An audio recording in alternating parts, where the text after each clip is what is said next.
I did not hear one. Sorry, you may go ahead, President Marcus. I can start?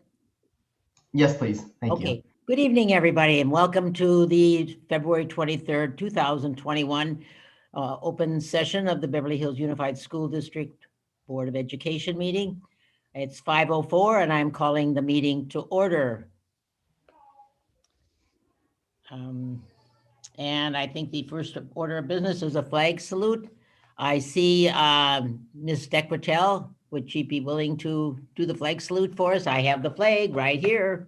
So Sure, no problem. thank you.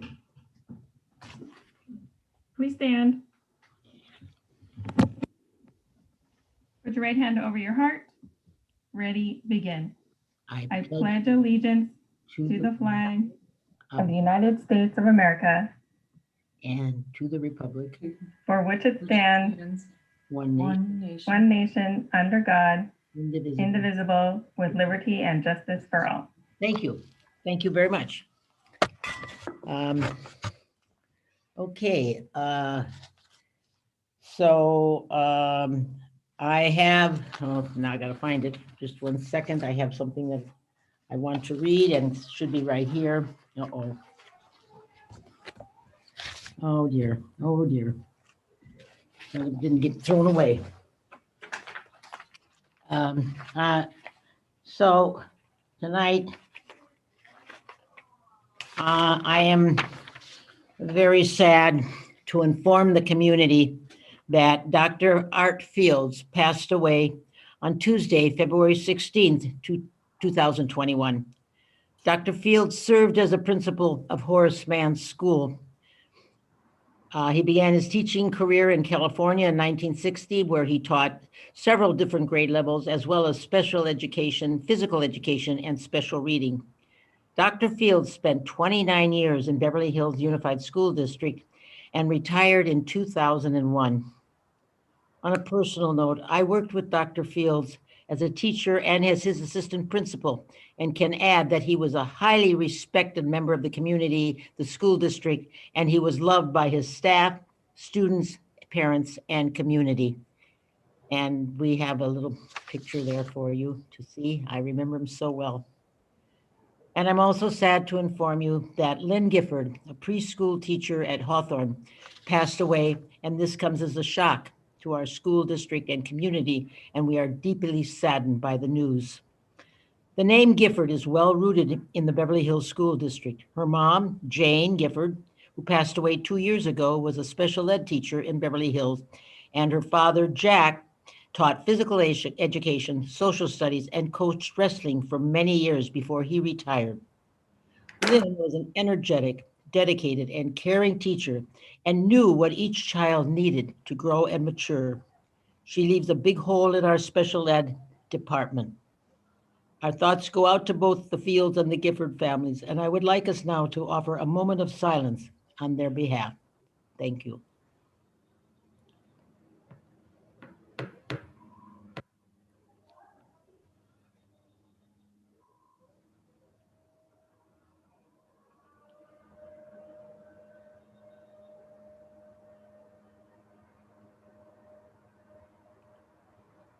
Thank you very much. I appreciate that. They're going to be very missed. Thank you.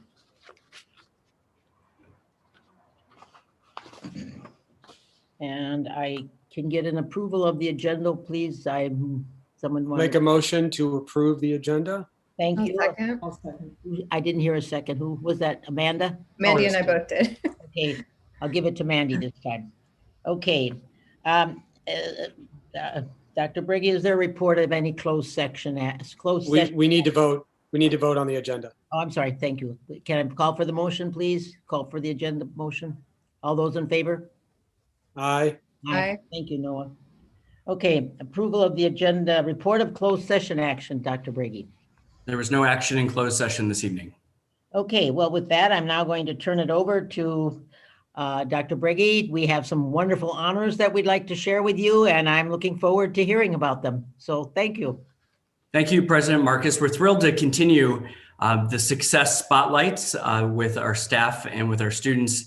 And so without further ado, we're very excited that we have our Science Olympiad winners from BHHS, and I'd like to introduce Mrs. D. Cottrell.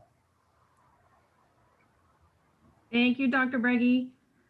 So my name is Kim Cottrell, and I am one of the assistant principals at the high school. I have the pleasure of working closely with the science department, and so have the honor of introducing our students this evening. We are here to highlight and celebrate their great success in the Science Olympiad. So a little bit about what the Science Olympiad is. It's an academic competition. Students chose 2 to 6 areas of study, and they delve into those areas far beyond the scope of high school curriculum. The topics range broadly from ornithology to helicopters to protein modeling to 20 other exciting college level science events. And the Science Olympiad entices students to learn more and more science. In all, there are 23 events chosen in a rotation from 40 topics. So every year there are different events and different topics. Questions and tasks are fresh challenges each time. And so the high school competed in the High Desert Invitational on February 6th, and we were in the top 10 in 18 out of 23 events. Medals are given for 1st through 6th place, and our team medaled in 7 of the events: botany, cybersecurity, designer genes, GENES, disease detectives, ornithology, and water quality. So we are so proud of our students. We're proud of their accomplishments. And the team also is looking forward now to the regionals this weekend. And so I'd like to read, we have some student speakers who will share with you in a moment, but I would like to recognize all of the team members briefly. We have Tina Yang, Jaden Balexa, Jennifer Lee, our co-captains. Team members, Margaret Wynn, Nick Adesina, Seema Arslan, and team members, as you hear your name read, please wave hello so we can recognize you. Tyler Jansen, Kaylin Wee, Na Young Kim, Vincent Lau, Joseph Kim, Paul Kim, Gina Tour, and Sa Yan. So congratulations to all team members. They work together to compete. So each medal is everyone's success. So our student speakers, round of applause, definitely. Our student speakers are our co-captains and returning team member, Margaret Quinn. So we will begin by hearing from Tina Yang. Tina? Thank you, Ms. Cottrell, and thank you for the board members in general for having us here to be able to tell us about our club and to display our achievements. I want to start off with saying that it's been an incredibly tough year just in the sphere of academics in general, and which is why I'm so impressed and so proud of our team members for placing so high and having such high scores at our invitationals this year. It was an entirely different format. We've never taken it. Test for Science Olympiad online before, and for some people this was their first year in Science Olympiad, which is such an incredible, I'd only imagine it's an incredible shock because nothing has really ever been done like this before in Science Olympiad. So I'm incredibly proud of that. As for my own experience, I competed in 6 events.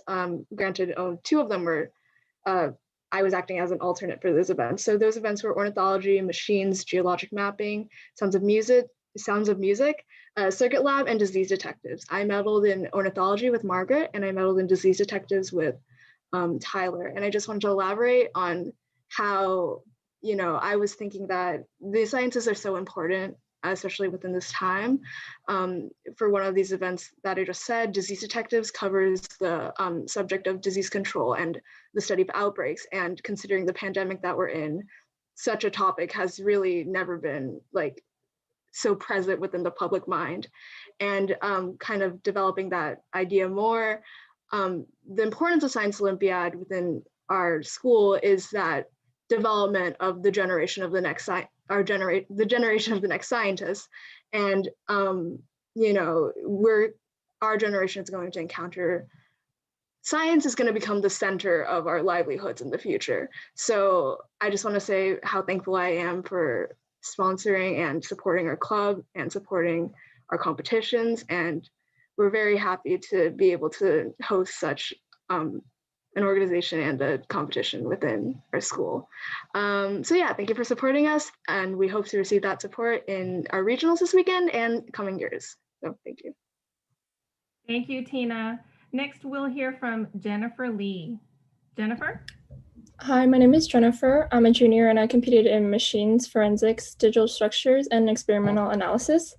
And like Tina said, it's amazing that in a time where I think most students, including us, are really discouraged by the pandemic, our team continues to persevere and take time out of our really busy schedules to pursue our interests and expand our knowledge. Science Olympiad has helped me academically, but I think especially this year, it has helped me the most by providing me leadership experience. It's challenging to collaborate and work together online. And it's been really valuable for me to learn how to collaborate with other co-captains and organize and lead a team. And even though I'm not going to pursue a career in science, Science Olympiad has given me great prep for college science classes and allowed me to delve more deeply in more concentrated fields of science that I'm interested in. Wonderful. Thank you, Jennifer. Jaden Balexa. Hi, my name is Jaden Balexa. I'm a junior, and despite all the challenges that come with COVID, we still managed to look beyond this unusual situation and reach new heights in our team while developing leadership skills and teaching our members on how to become advocates of science. The topics we learn in Science Olympiad are covered more thoroughly in a classroom environment than have real-life applications in developing fields such as thermodynamics, which will be great for industries such as exploration, as seen as in the Mars rover landing, and cybersecurity, which will help future generations stay safe online. Thank you, Jaden. And last but not least, we'll hear from Margaret Nguyen. Hello, everyone. So my name is Margaret Nguyen, and I've been a team member for 2 years. I'm a sophomore, and this year I competed in 6 events, which are ornithology, botany, fossils, helicopters, anatomy and physiology, and sounds of music. And this year I medaled in ornithology and botany. And I just wanted to say I love being a part of the team. And when new team members come on the team, like we love to welcome them. And then also studying with everyone and preparing for events together is a really enjoyable experience. And just studying niches of information, as everyone has mentioned, and going into like more specialized fields of study is, I think, will be really important in the future. And I'm just really thankful for being a part of the team and being in for the entire team. Thank you, Margaret. And, you know, a special thank you needs to definitely go out to Miss Emily Smith, their teacher, who, you know, was with them all along the way, preparing, supporting them, supporting these extraordinary students to their success. Thank you, Miss Smith, for all that you do for our students and at the high school. We appreciate you. We appreciate you supporting them in this way, in these special events, even in a time where basic teaching from home is very challenging. So going really above and beyond, we appreciate that. And, you know, I'd like to point out how important this competition is. It's not just about science and a competition. As you've heard from these students, there are much larger implications. And I feel like our future is in very good hands. So thanks to all of you.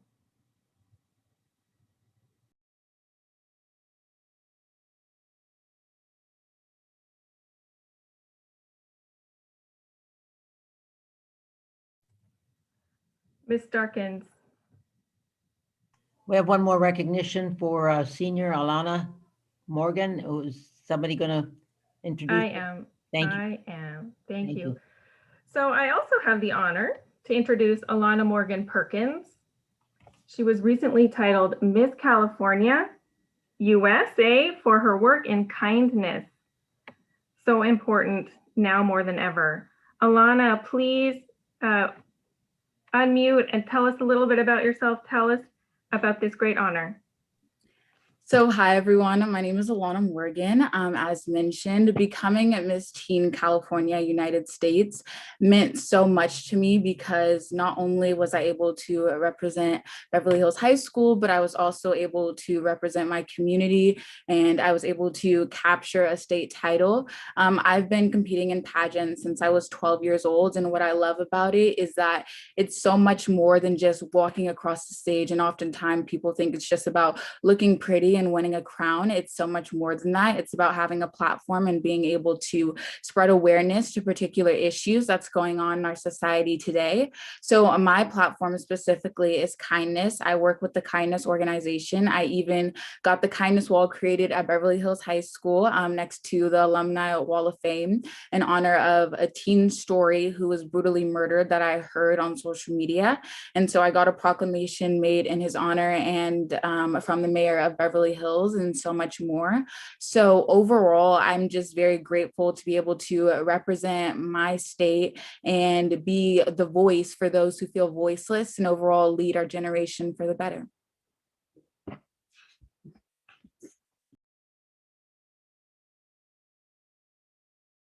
Wonderful. Oh, thank you. Thank you.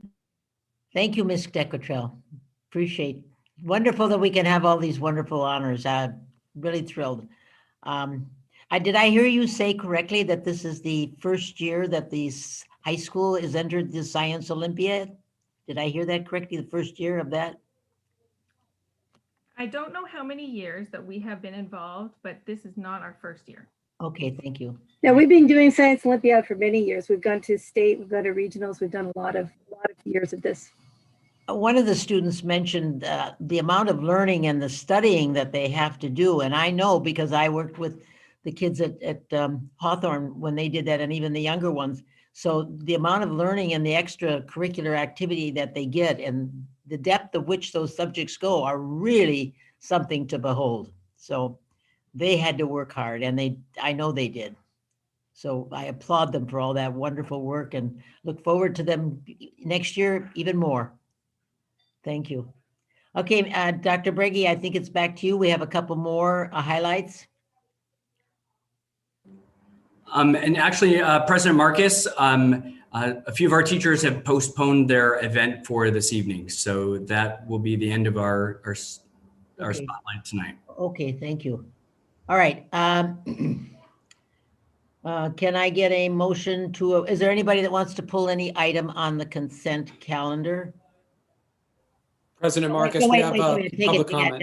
We have the agenda hearing period. I'm so sorry. I'm ahead of myself.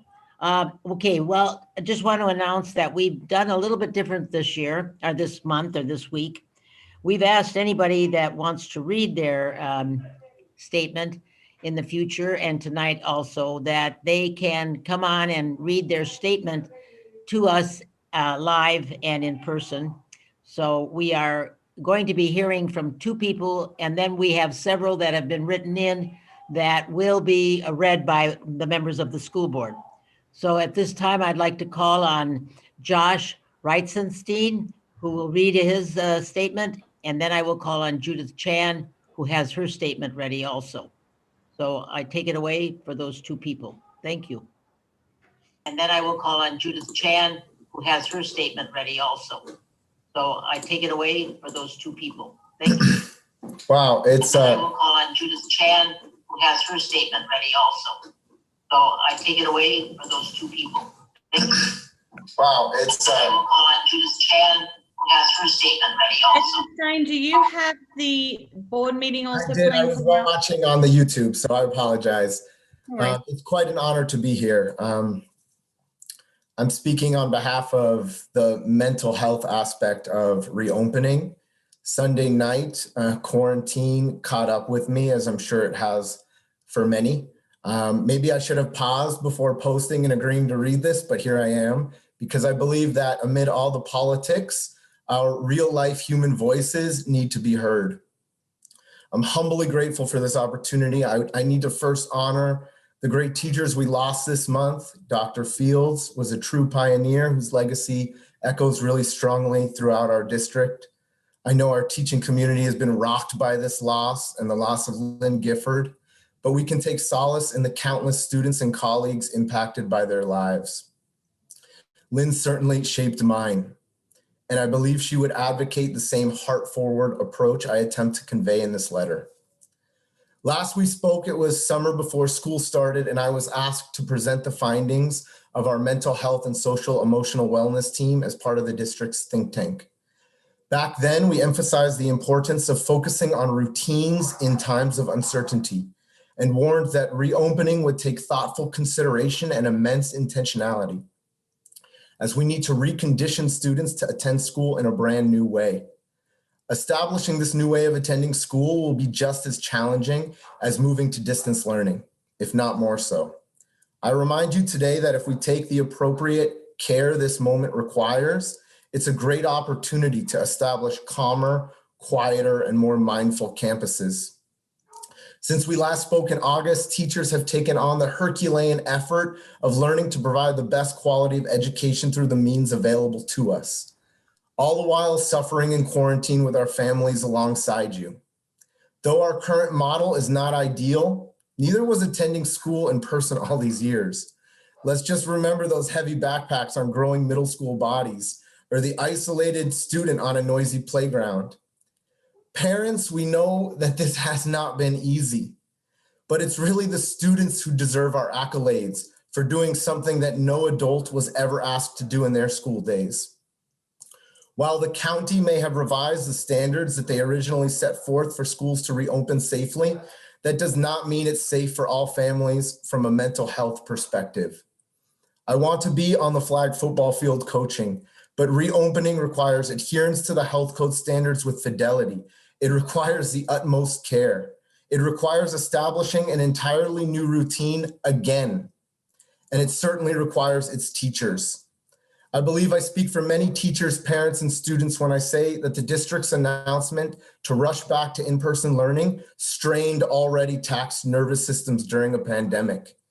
An official mental health survey should be conducted for all stakeholders on the topic of reopening before decisions are made unilaterally. To echo my words from this past summer, every decision needs to be weighed with the utmost compassion. We're living in a pandemic. Compassion for teachers, compassion for parents, administrators, and students. As much as some may want to rush back to in-person learning, no one should feel rushed. May we return to campus in the right time as a unified school district. Thank you.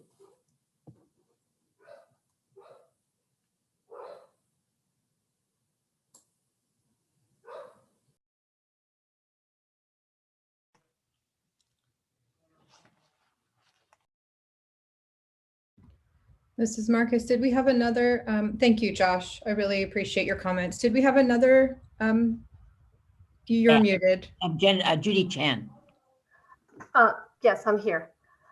Hello, everybody. My name is Judith Chan. I'm the music teacher at Horace Mann. And I just want to say that, I understand that many are eager to reopen schools safely. And I know that recent guidelines have been changed. But it is mind-boggling that the district somehow thinks that the best way to do this is to knowingly violate the MOU and completely blindside the teaching staff. The district's claim that negotiation with the union has been ongoing, and that cannot be further from the truth. Since the last MOU was signed in December, the only bargaining meeting that took place was just this last Friday on the 19th. And bringing in a lawyer to just tell the union that we can void the whole MOU cannot possibly be the only option here. Teachers are now faced with unanswered questions, fear, anger, worry, and feeling disrespected. Trust is broken here. And the only way to mend this is to continue to bargain with us in good faith. Imposing top-down decisions and violating contract are never the right approach.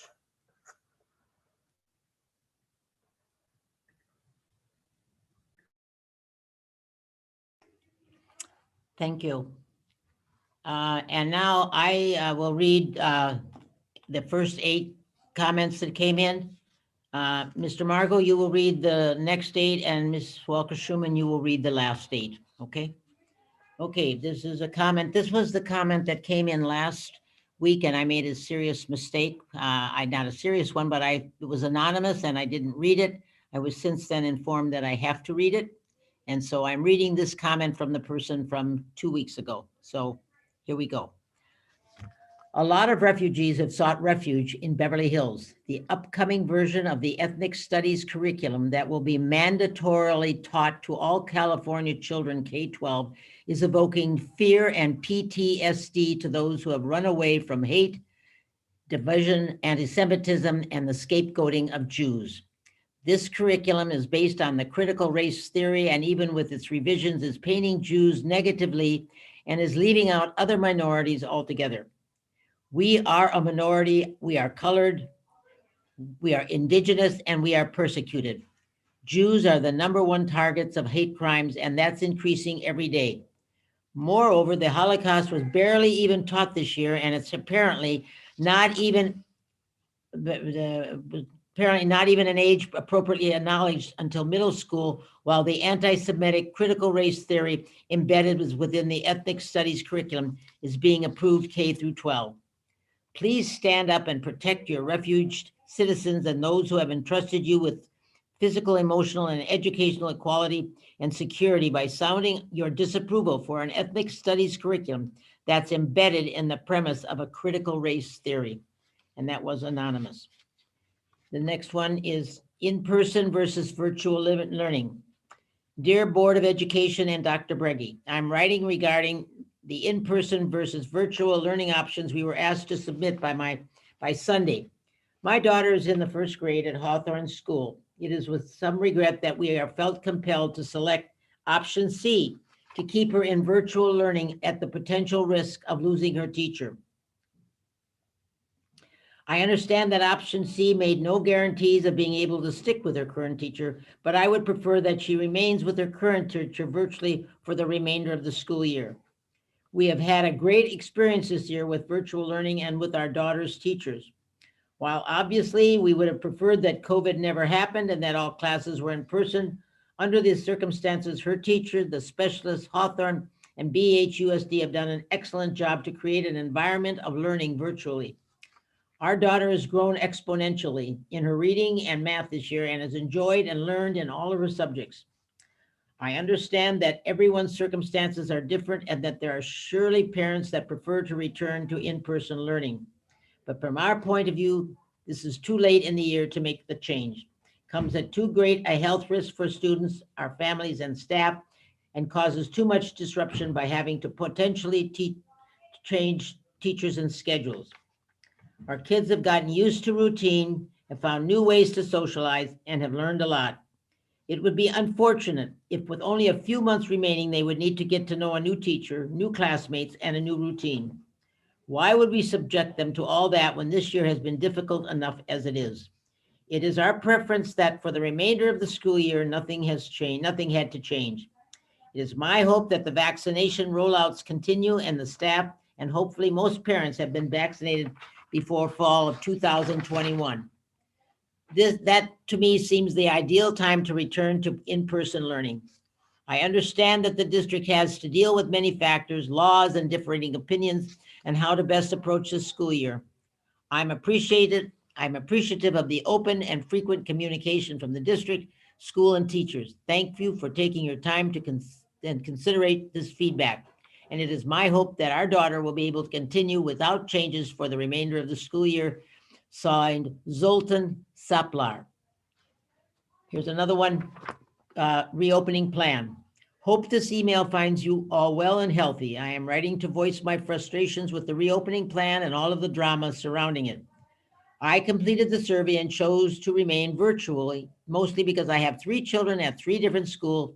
And as a working mom, the logistics of dropping my daughter off and picking up for 2.5 hours of school was 2.5 hours a day for school was too much.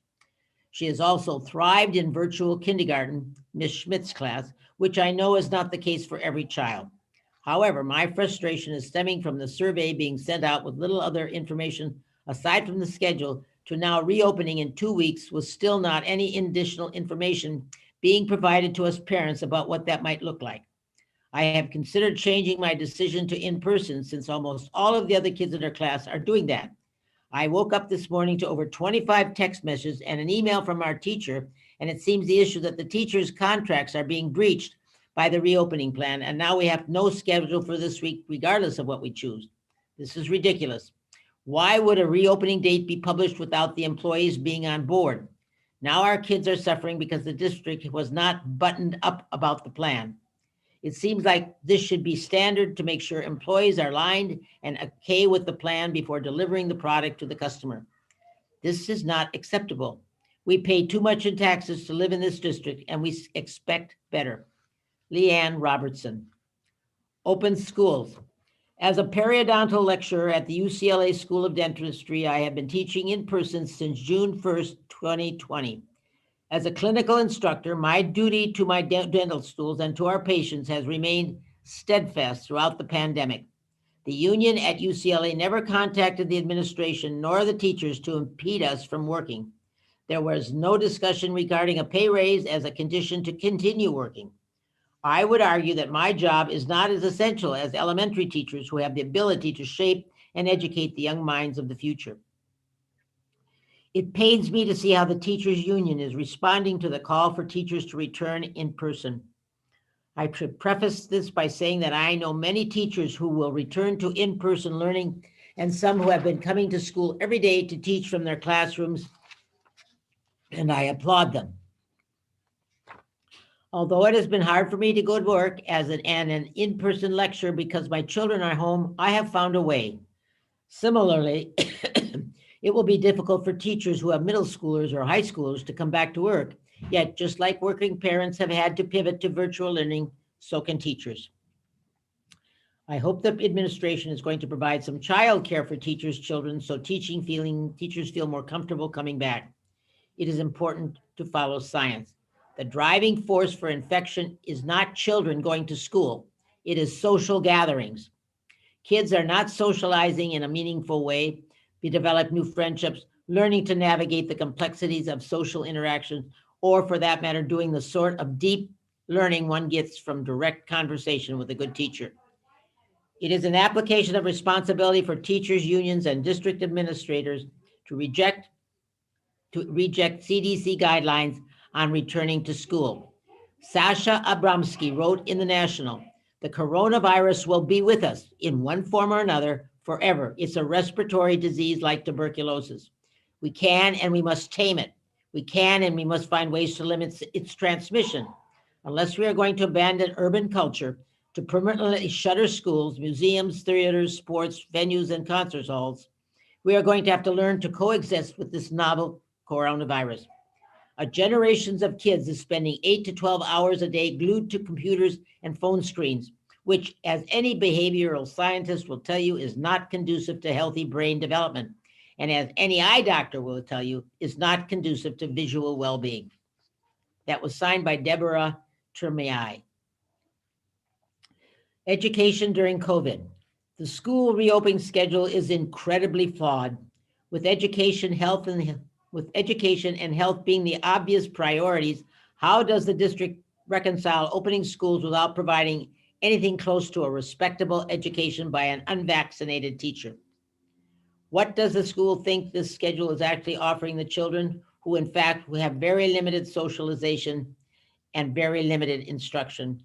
Signed, Sandra Trapiccio. Open our schools now. We recently received this email from a teacher below. It shows how selfish and self-centered this teacher is. All she cares about is herself. It has been shown that only 49.49% of transmission is from elementary schools. If parents choose to send their kids to school, that means the mental status of our kids is more important than the teacher's laziness and inability to find a babysitter, which working parents have had to do because the schools are not open. This looks so bad on the teachers union and it makes me sick.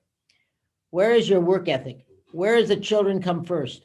All the email below shows is you putting yourself first.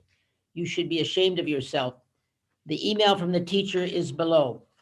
I am sorry for sending another email, but I felt this summed up many of the reasons why I prefer virtual learning from the remaining 60 days of school. Are 60 days worth this disruption?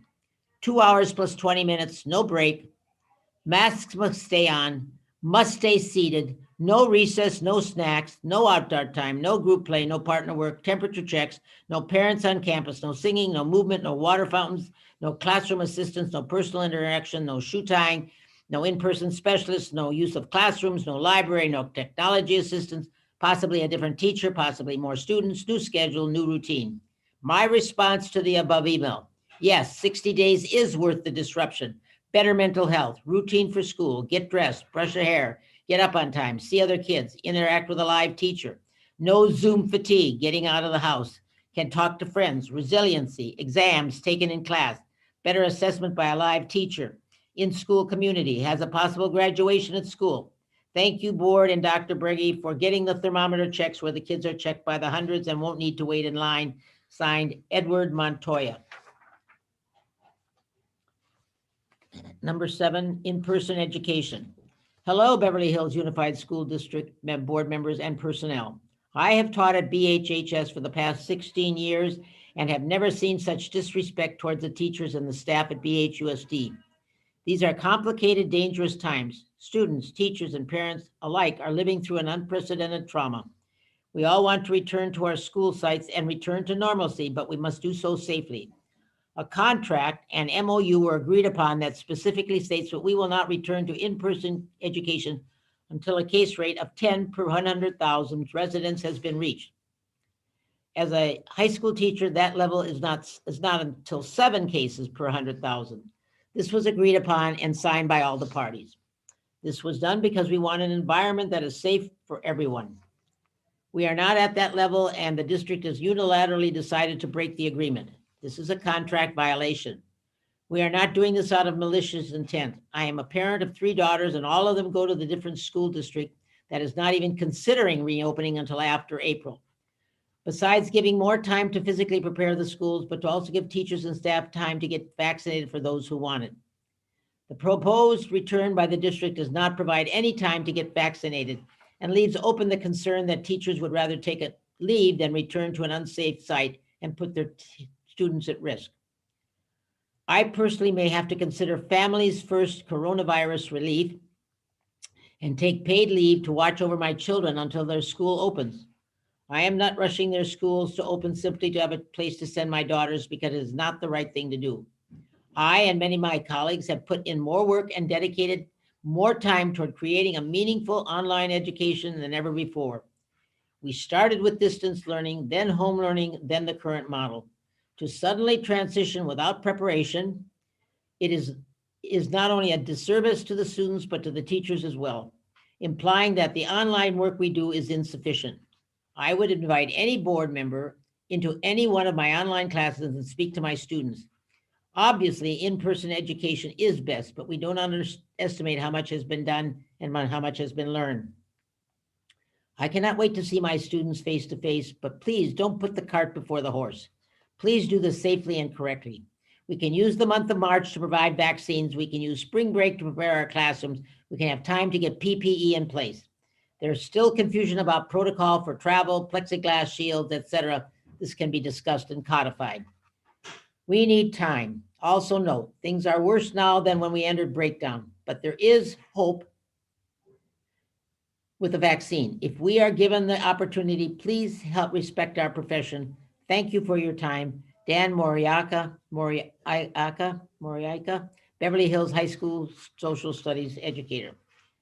And the last one for me, contract violation. Dear members of the board, district administration, staff, and community, I am speaking tonight to simply ask 2 questions.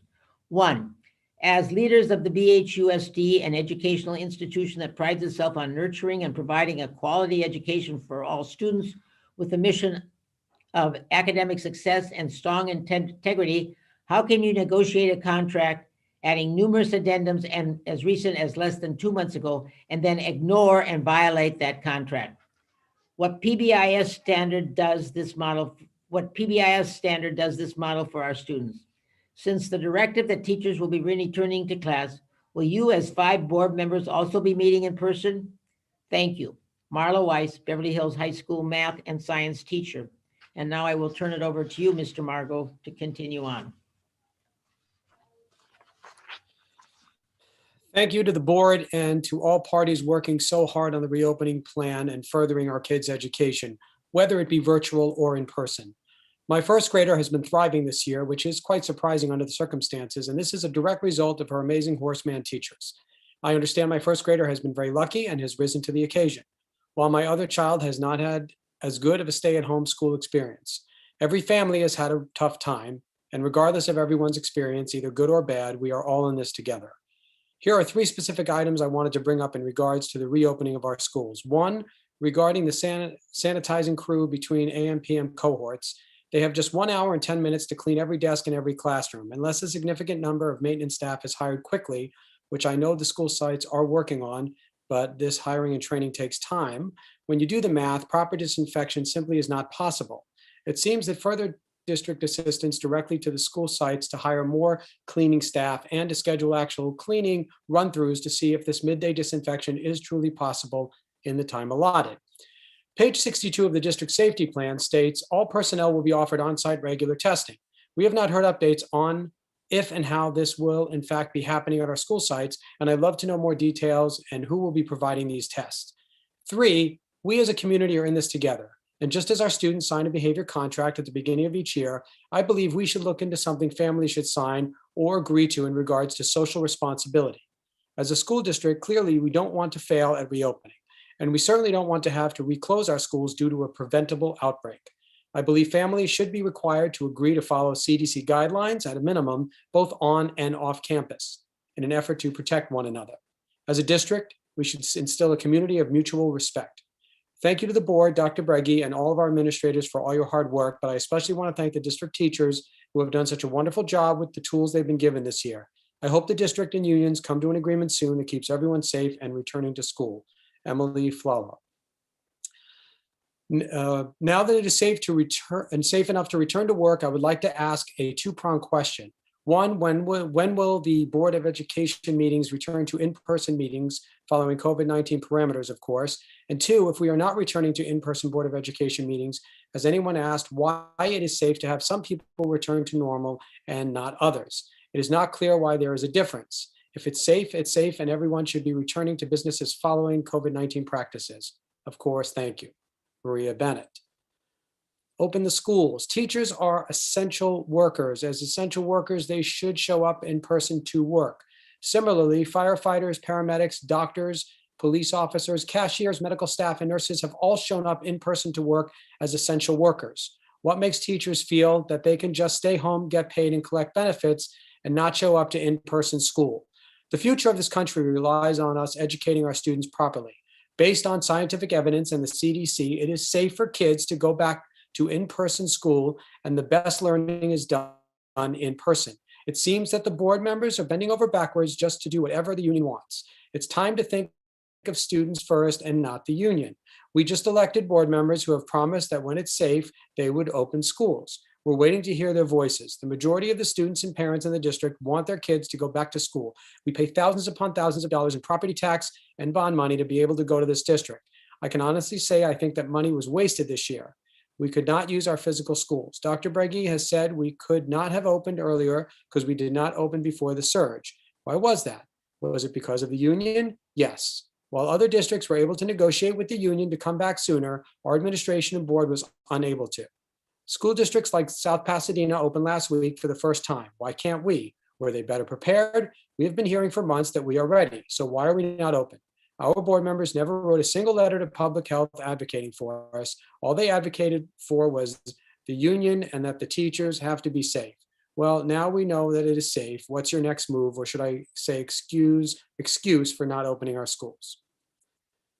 Mark Lopez. Next one. My comment is in support of the reopening of TK Fifth and of the proposed schedule. We are in unprecedented times, and to expect things to return to normal with a full-time in-person schedule right away is unreasonable. My son, like many other young children, is struggling with the virtual experience and desperately needs to return in person, even if it's for only 2.5 hours a day. If we are solely concerned about children falling behind academically, we're missing something more important: mental and emotional well-being. That's from Megan Umafer. Dear members of the board and all BH teachers, you have to know the importance your positions hold on the mental, emotional, and physical health of the children and school system you chose to be a part of. I know when you signed up for this job, you had never imagined the severity and the weight it would withhold, but here you are.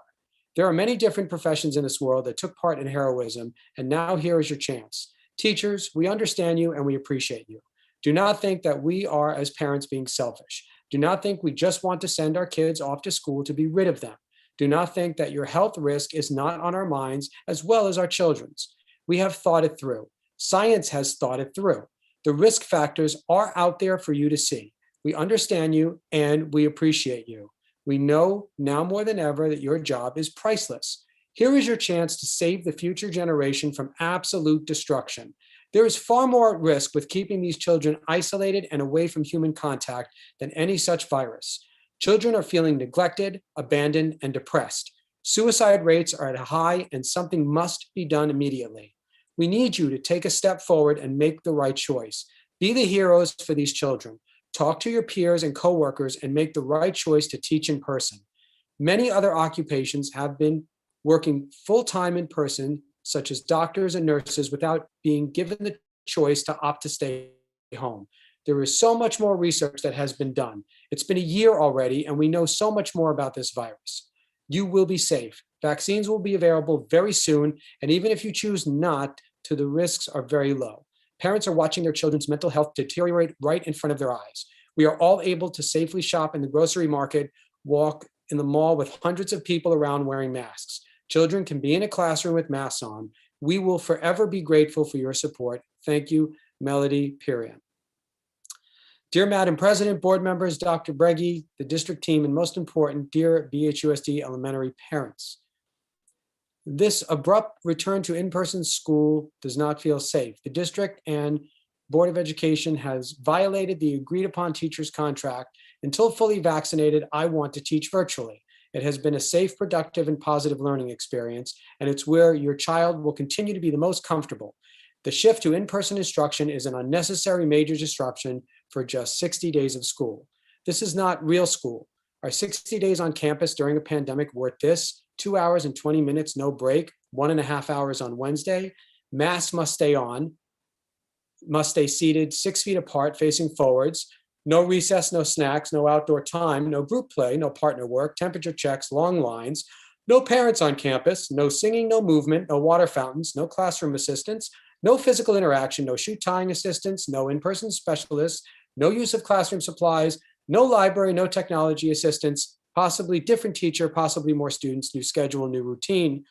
Regardless of which option you choose on last week's district survey, please send a letter to Dr. Breggy and Dr. Horvath stating that you'd like your children to continue virtual Zoom school.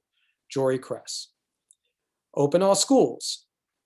The school reopen schedule is incredibly flawed. With education and health being the obvious priorities, how does the district reconcile opening schools without providing anything close to a respectable education by unvaccinated teachers?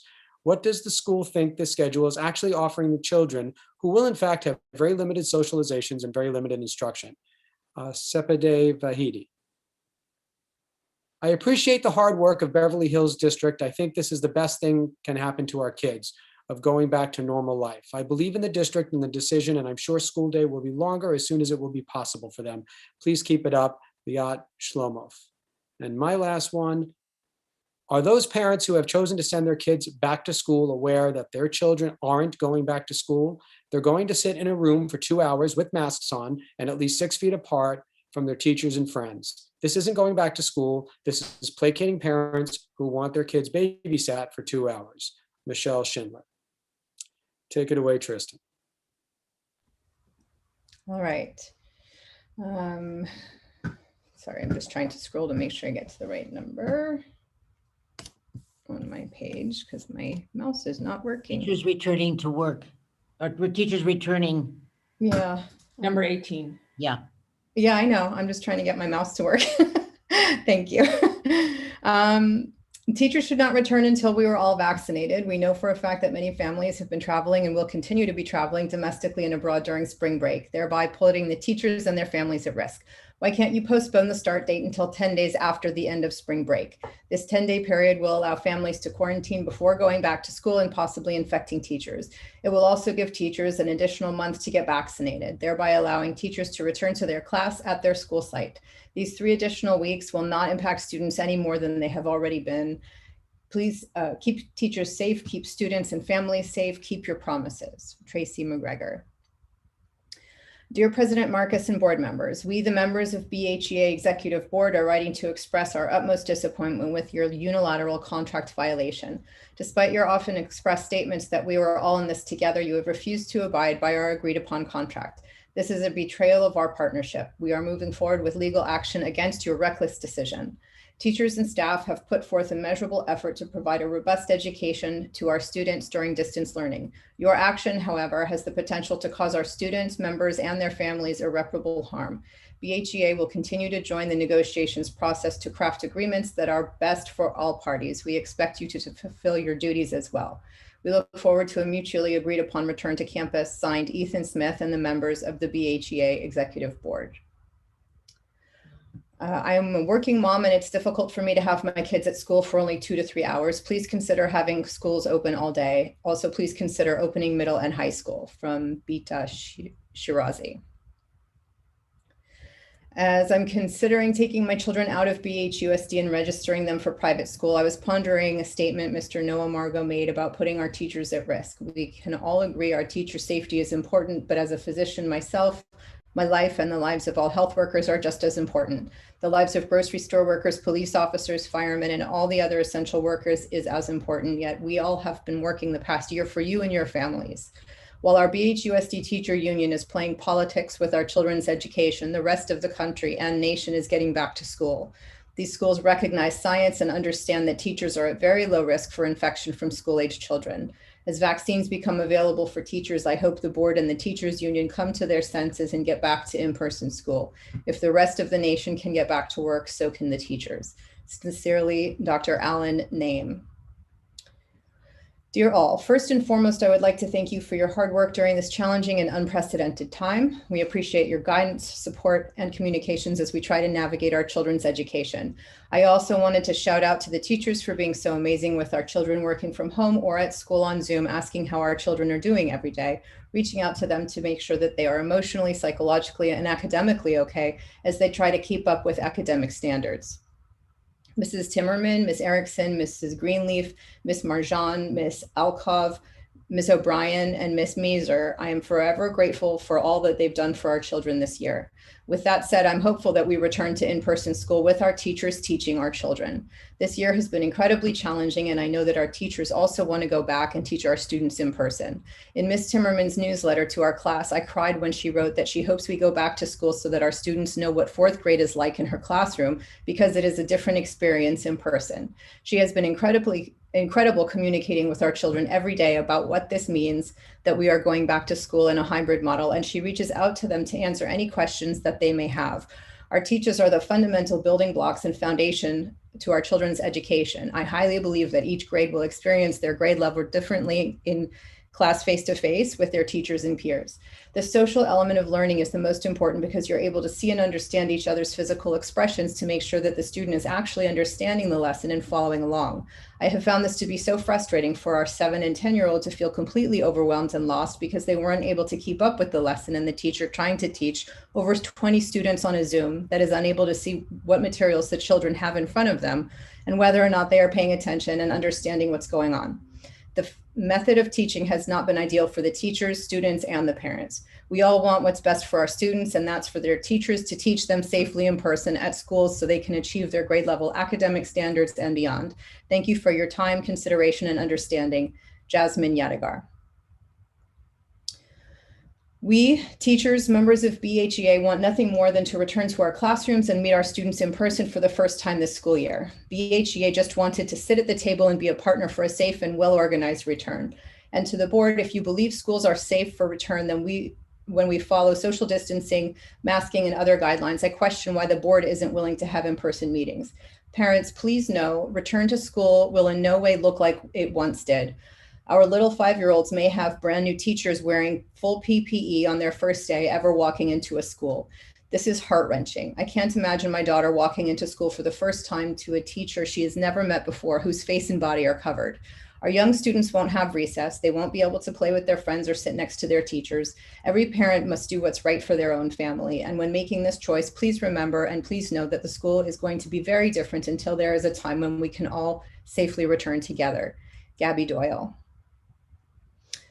Good evening, board members and Superintendent Breggy. I write today to express my concern for teachers who it seems are not being given a choice to stay home and continue to teach virtually. As parents, we are given this choice to an extent for a return to elementary school. I may be incorrect, but teachers do not seem to be provided with the same option.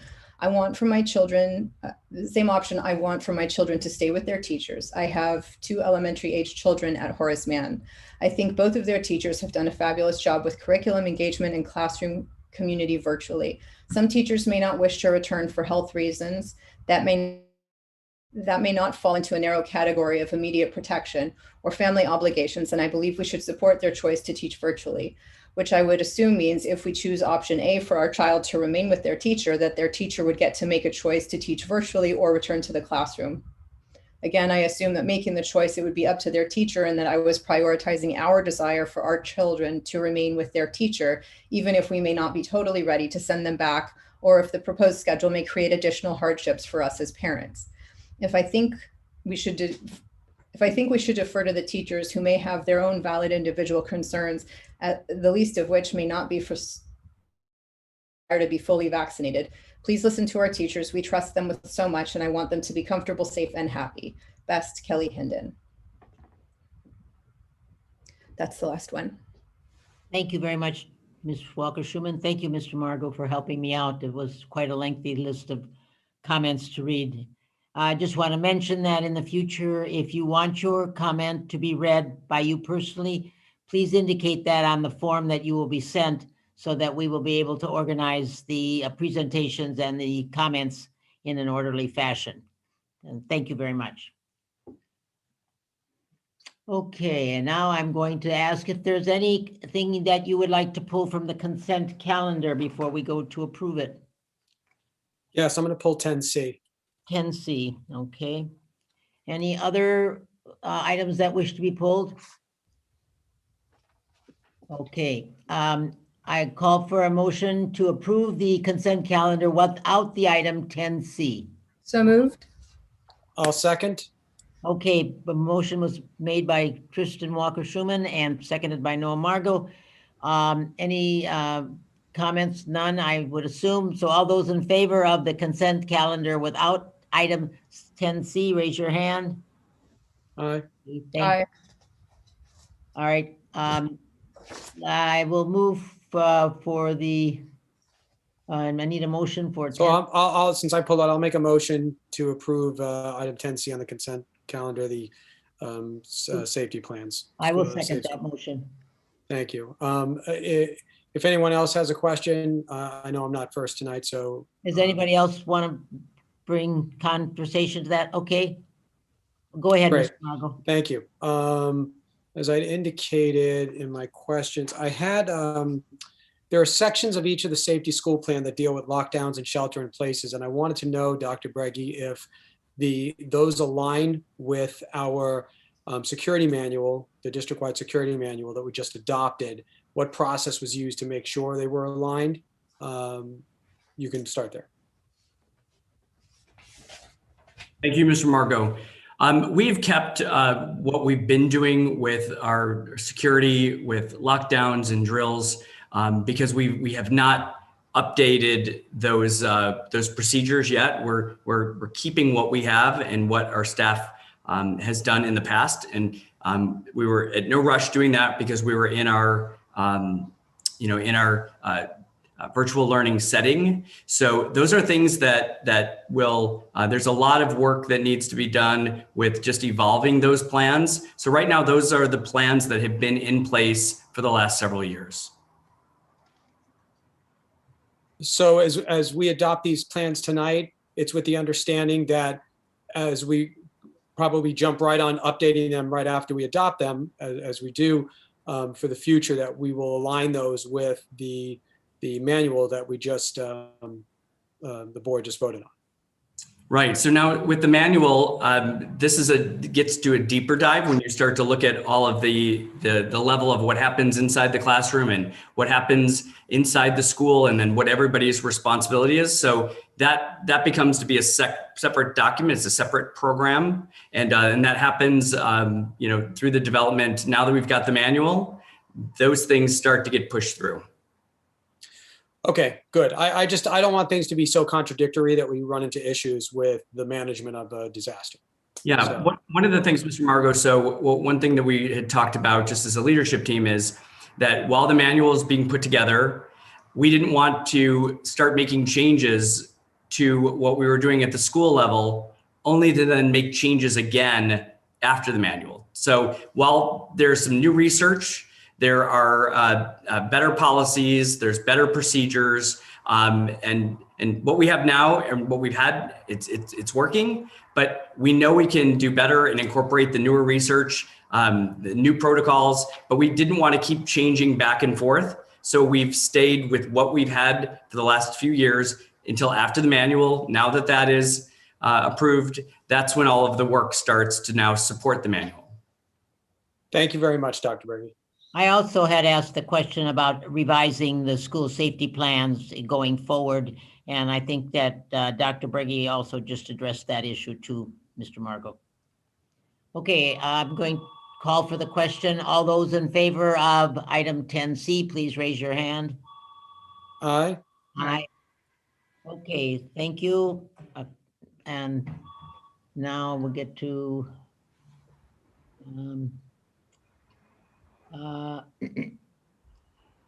we have, I believe, now the superintendent's report. Dr. Briggy, you're on. Thank you. Good evening again, everyone.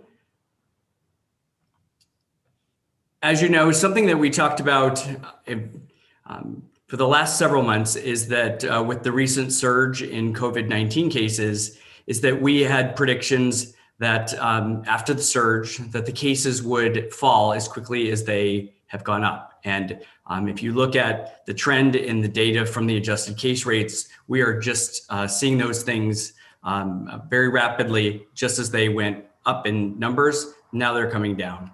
Lots of changes are going on, as you know, and that some of them that you've heard tonight. And to start us off with some of the newest changes, I want to turn this over to Mr. Ellis. He is going to let us know of some new changes in the health order for youth sports. So Mr. Ellis, do you want to jump in? And good evening, President Marcus and the board. Thank you for letting me take this opportunity to talk to you guys tonight. Within the last couple of weeks, the guidelines for youth sports have done almost a 180-degree turn. We had gone from the LA County Department of Public Health order being quiet since the 22nd of October last year, till finally last week coming out and kind of aligning themselves with the California Department of Public Health, which moved sports to the forefront and allowing them to get a little closer to reopening. So this as of the 26th of February, which will be this Friday, the new health orders and the new orders for youth sports will take place. We still now have to be below 14 per 100,000. Today came out as 12.3, so we're moving forward in those areas. Next slide, please. The purple tier outdoor low contact sports, the sports that we can offer during that point in time. The F and the S next to them are the fall and the spring season. CIF is the third party in all of this, has canceled all fall sports. What we are trying to do with our sports is we're trying to get those young athletes some kind of competition. For cross country, we're going to try to get 4 or 5 dual meets that are outside of CIF, but we're still going to try to get them running. The S stands for spring, so those sports are upcoming and that will hopefully take place. Next slide, please. The red tier, which we are moving into, which is baseball, cheerleading, which is a yearly deal, girls lacrosse, softball, and tennis doubles. Those are all spring sports. They will move forward as this case drop slows and we move into the red tier. Next slide, please. The purple tier outdoor low contact sports, which we had was cross country, golf, swimming, boys and girls tennis, track and field. So those are, track and field will be modified. There probably won't be any jumps like pole vault or high jump because of the cleaning of the mats.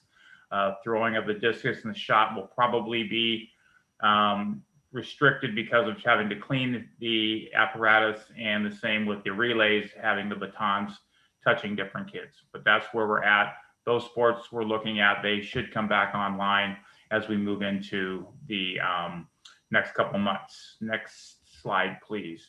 The orange tier, outdoor high contact sports, football, boys lacrosse, boys soccer, girls soccer, and water polo. Again, the F stands for fall sports.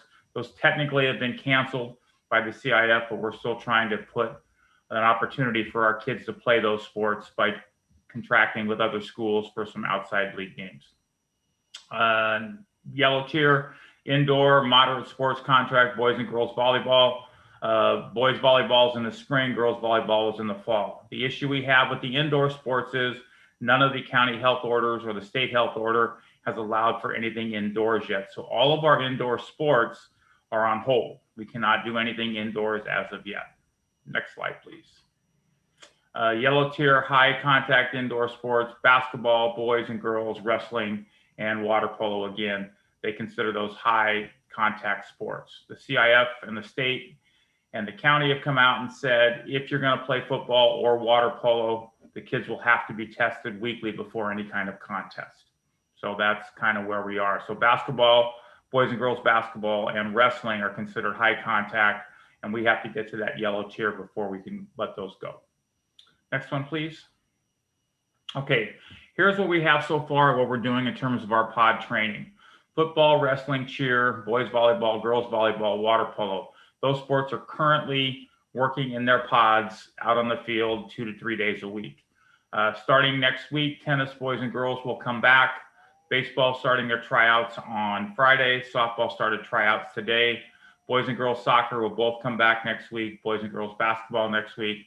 Track and field hopefully the week after. We are in the process of hiring a new track and field coach and a cross country coach, waiting on the paperwork and fingerprints, and then we'll move forward with those sports. Next slide, please. And here's kind of our protocol. We've worked very hard for the past 7-8 months to try to get all of our protocols in line with everything that the health orders have asked us to do. So all of our athletes start on Moreno Drive in their designated gate. I'll show you the map of that in a second. They check in daily through BHUSD site. They have their temperature taken before entering their respective pods of 12 athletes. Every 20 minutes, we break for hand sanitization and water. We will continue these practices even as the public health order eases their restrictions. There will always be a BHHS athletic director or myself present at all workouts. Next one. And the competition dates by our league. We meet with our league competition committee tomorrow morning, and those are the start dates of the respective sports in terms of league competition. 4:20 for boys and girls basketball, boys soccer 4-6, girls soccer 4-6, and you can see down the way where we're going. Boys and girls tennis will be the first ones that come back in it's been 3 weeks' time, where they will start their competitions. Okay, those are our 10. Here's our workout areas, just the gates that we have designated. All those gates, 5, 6, 5, gate 5, gate 9, gate 10, gate 11. We designate each of our sport a specific gate. If you walk up and down Moreno Drive and Spalding Drive, you'll see these red dots that are about 6 inches in diameter every 6 feet.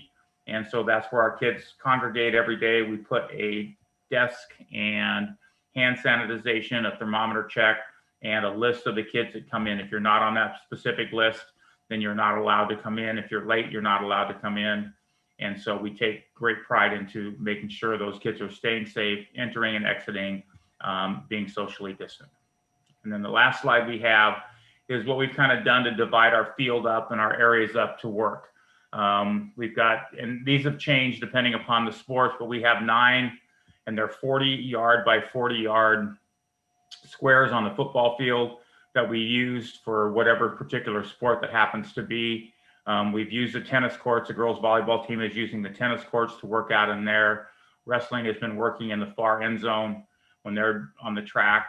Boys and girls basketball will be up on the outdoor courts. Obviously the swim gym is still down, which leaves us 3 basketball courts short, and we can't do anything inside.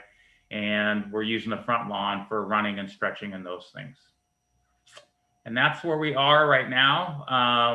The issues that we're having in certain regard, the CIF came out with an edict, or however you want to call it, on last Friday, which contradicts a lot of the stuff that the LA County Department of Public Health says. And we're still going by their guidelines because some of the stuff CIF says is contradictory, and we're following that LA County Department of Public Health guidelines. So that's where we are, what we're doing. We're excited because kids are coming back. We take each of our coaches before we allow them onto the field. I walk them through all the protocols. I show them where their gates will be. We give them their list. They have to provide us a list. We have a release form that we're giving all of our athletes to sign and have mom and dad sign and bring back to us. And so we go through all the protocols before with each of our current sports and the coaches with that. As far as the middle school is concerned, FIYA, which runs all of our middle school programs and their leagues, they have shut down for the year. I have a young man who is working right now. I'm trying to get him hired, who is going to do virtual conditioning, and hopefully as the middle school starts to open up and we are allowed, he will do in-person conditioning, athletic training in the afternoons for those kids that want to take advantage of it, and any other coach that wants to work in terms of that. And we'll go to our pods of 14, which they've expanded, and at least get the kids out running around doing something athletically. And hopefully I'm working with the BHE Educational Foundation. We are setting up our summer camps. We're going to have an expanded summer camp this year to offer more, especially with the middle school now coming back, hopefully, to get those kids ready to play in the fall. And any questions that I can answer, any of you, or where we are at that? Yes, Ms. Tristan Walker-Schulman. Go ahead. Do we want to go in turn, Mrs. Marcus, or am I the only one that has questions? Go ahead, Tristan. I'll wait. Okay, so you said that there are pods that have been practicing. That's for varsity only, right? Yeah, varsity only. And part of what we're having right now is our league has come out, and probably of the 18 schools within the South Bay Athletic Association, 15 or 16 of them, well, 3 or 4 of them aren't even going to offer sports this year. The Inglewood schools, which is Inglewood and Morningside, as of this point in time, are not even going to offer sports this year.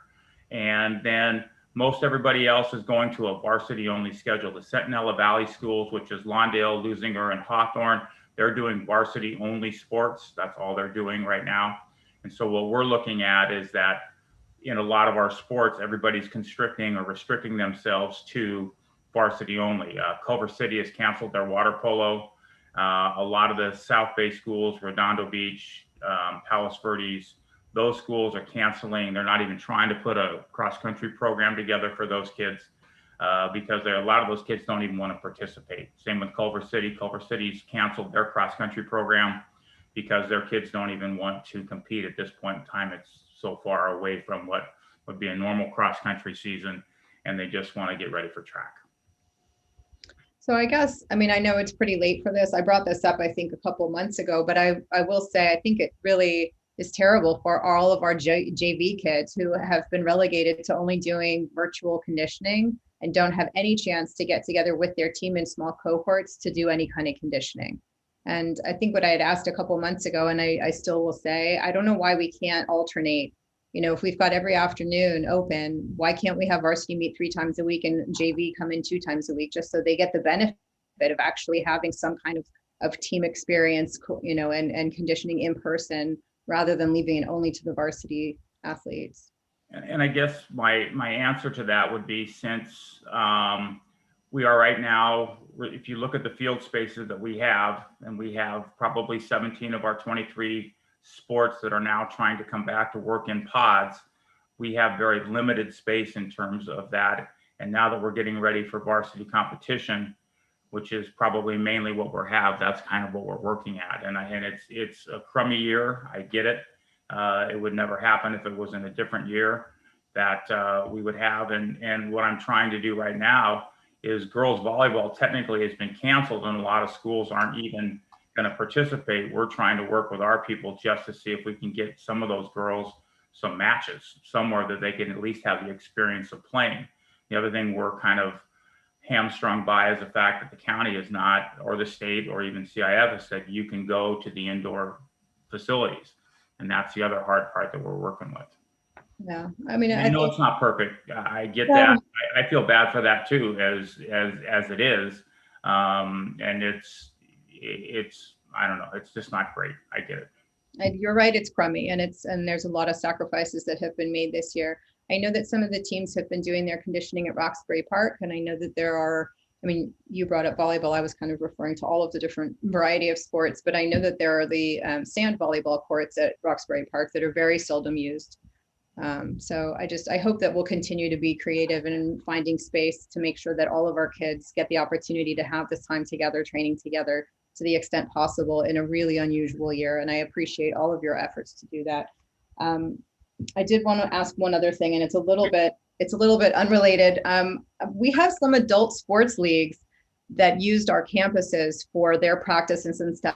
Do we have any information on whether they're allowed back on our campus, or right now it's only youth sports? No, it's only youth sports. The adult sports are not allowed. And I think whoever got on our field, they did so illegally. They jumped fence and those kinds of things. So we are not allowing any other sports on our campus except our kids.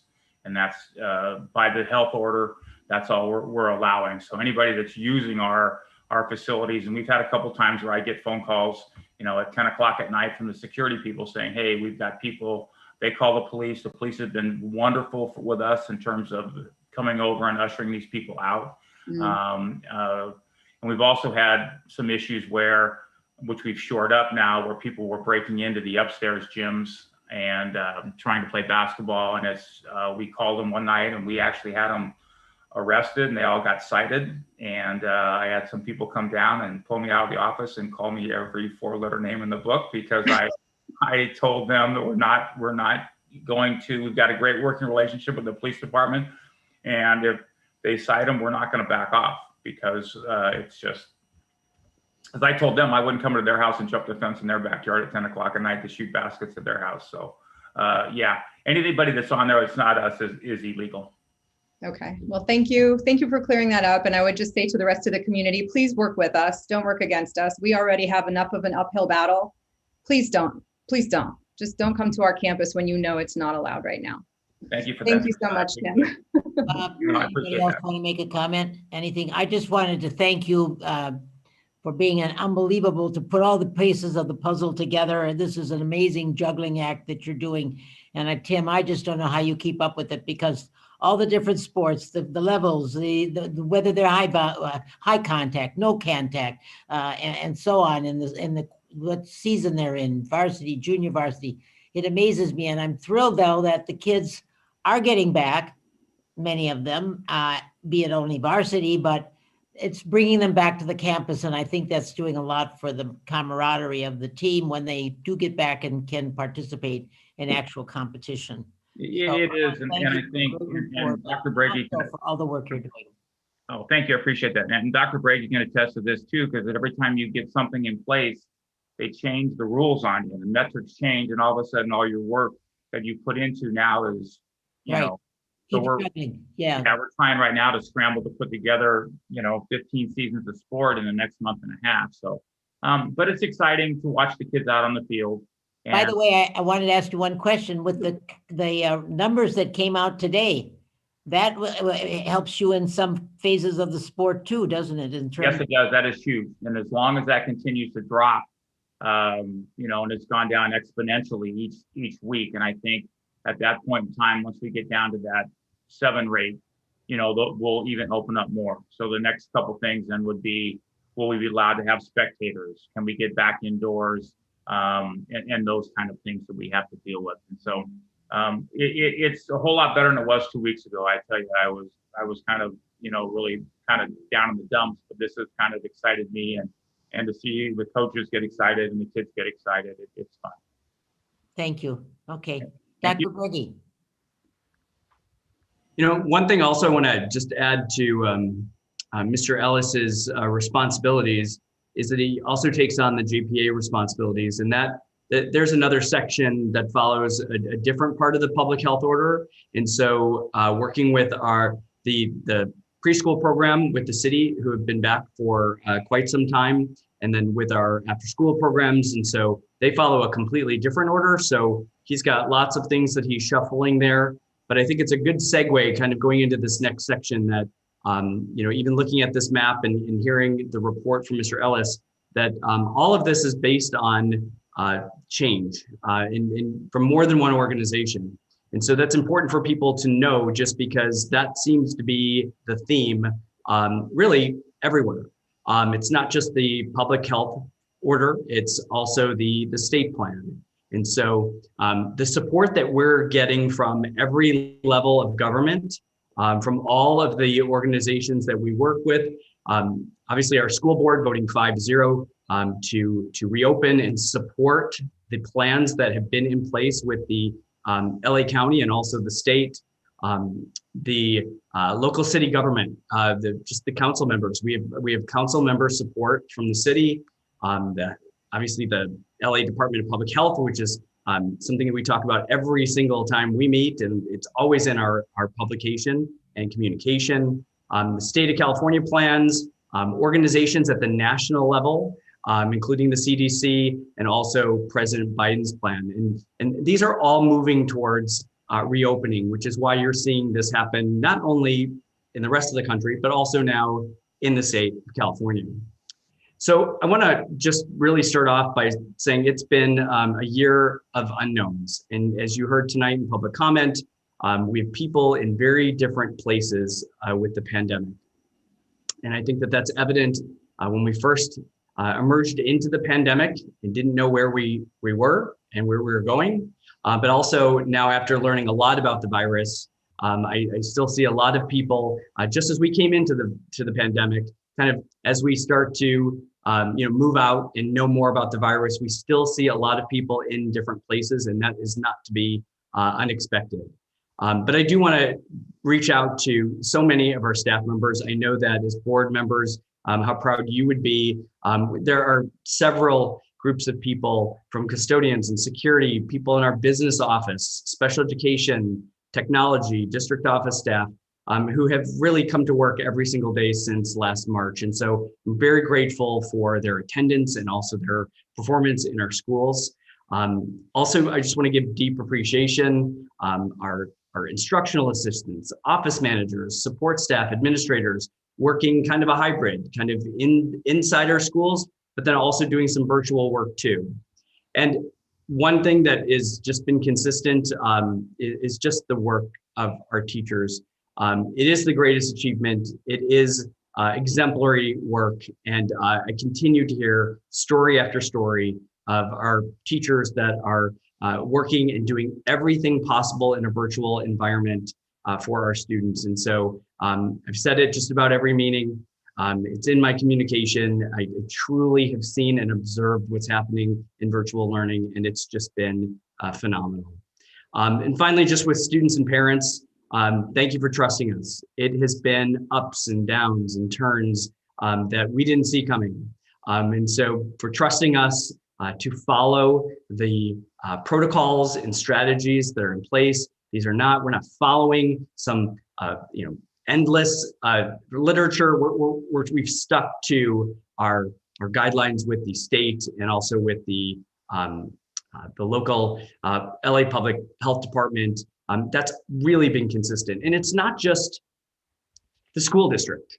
These are businesses, these restaurants and their retail, and everything is following. And if you ever, and I'm sure you've seen this, when you walk in to public places, they follow the same types of protocols we have. They have some different pieces that are just for them, but they follow a public health order just like we do. And so it looks just like ours, and they're hanging in the window, and they have the same types of expectations that we do in our school district. We are all following the changes, the ups and downs of our LA Public Health Order and our state California Department of Health plan. So as you heard tonight, there are ongoing changes that are happening. Since the beginning, we have been reaching out to other schools. I know that I work with the LA County Department of Superintendents. So there's 80 of us that all superintendents within LA County, and we work very closely together. We've all agreed that the reopening has brought and stirred up so many emotions in people where some people are happy, some people are scared, some people, they're not really sure what to think with those next steps. And, I feel like we've really tried to address that as much as we can during this very, very hectic time. As you can see that this has been consistent over the last few weeks with the holiday surge that was ending, that the adjusted case rate continues to decline. And we're at a point now where we are looking at the flexibility and fit for our future programming and the needs of the children in our school district. We are very excited and pleased to be opening our programs. And so I really want to thank our parents for completing the survey. I do want to say, something unique about what we did is that we had an ILC for our elementary, our middle, and our high school. And so a lot of school districts did not do that. And so now we have a public health order, and it says that students need to have this opportunity to continue a virtual environment if you're going to offer, when you offer in-person learning. And so we could have said, as a school district, look, we offered that to you, and if you didn't take it, in the beginning of the year and in December, we could have said, you didn't take it then, well, you have to come back because we're going to open. And a lot of school districts did that, where they had just about everybody coming back to the school site for in-person learning. And so we didn't want to do that. We could have said that, well, we have virtual learning. You should have taken that. We know that there's a different fit and there's a different flexibility, and we're in a different place, and the needs of students are different now than they were in December. And so by offering a continued virtual option, we wanted to meet the needs of our students, and we thought the best way to do that is through a survey. We've worked with our unions before to provide a survey for our small group cohorts, and that turned out to be very successful to make decisions that are based on the actual data. We did the same thing here. And I think that was, not only was that great because that was meeting the needs of our students and our families, but we also knew that if we don't have to have people on campus, adults coming on campus, then they don't need to come back. So if we're going to have an option where people are virtual at home and also in person, that will also, we won't have the same number. We'll have a smaller number of adults that are on each school campus. So it worked out really well that we were able to provide that opportunity, because why ask everybody to come back if we can support them in the virtual option as well as the in-person option. So I know that you're aware tonight that there is some disagreement, and I want to really start off by saying that when we created an MOU back, and we've had several, but if you just go back to the one in the beginning of the year, so August 1st, the intent that both the district and the association had is to get back to school as soon as it's safe. And that's always been the goal. I mean, we've been planning on going back the entire time we've been out. I mean, nobody wanted to stay out. So we kept up with all of the information from the public health orders in order to, when it's time to reopen, we could do it, and we could do it in a safe way. So it's important for people to know that this is the philosophy. This was the culture on which the MOU was built, is that what can we do in the interim until it's safe to go back? And so again, as you heard tonight, there is a disagreement. And the CTA has noticed our school district that BHEA is seeking injunctive relief, and this has been in the newspaper, so I'm not sharing anything confidential with you. But there is a disagreement about our reopening plan, and it really kind of stems around this diagram on the left-hand side of your screen, which I'm happy to show to you. And a lot of it is, and you've heard tonight, violating the MOU, violating a contract. And I want you to take a look at this graphic, because the graphic on the left-hand side is a graphic that we put together so that, as we said over time and time again, we've said this over and over. We said, as conditions in the community improve, that's when we can open our schools. And so we put this together as an illustration to be able to show and share where we are. You can see that also it matches and it's aligned to the tiered system as well, with the purple tier being the widespread tier, and then the red tier being the, that was the tier that was defined at that time as being safe to reopen schools.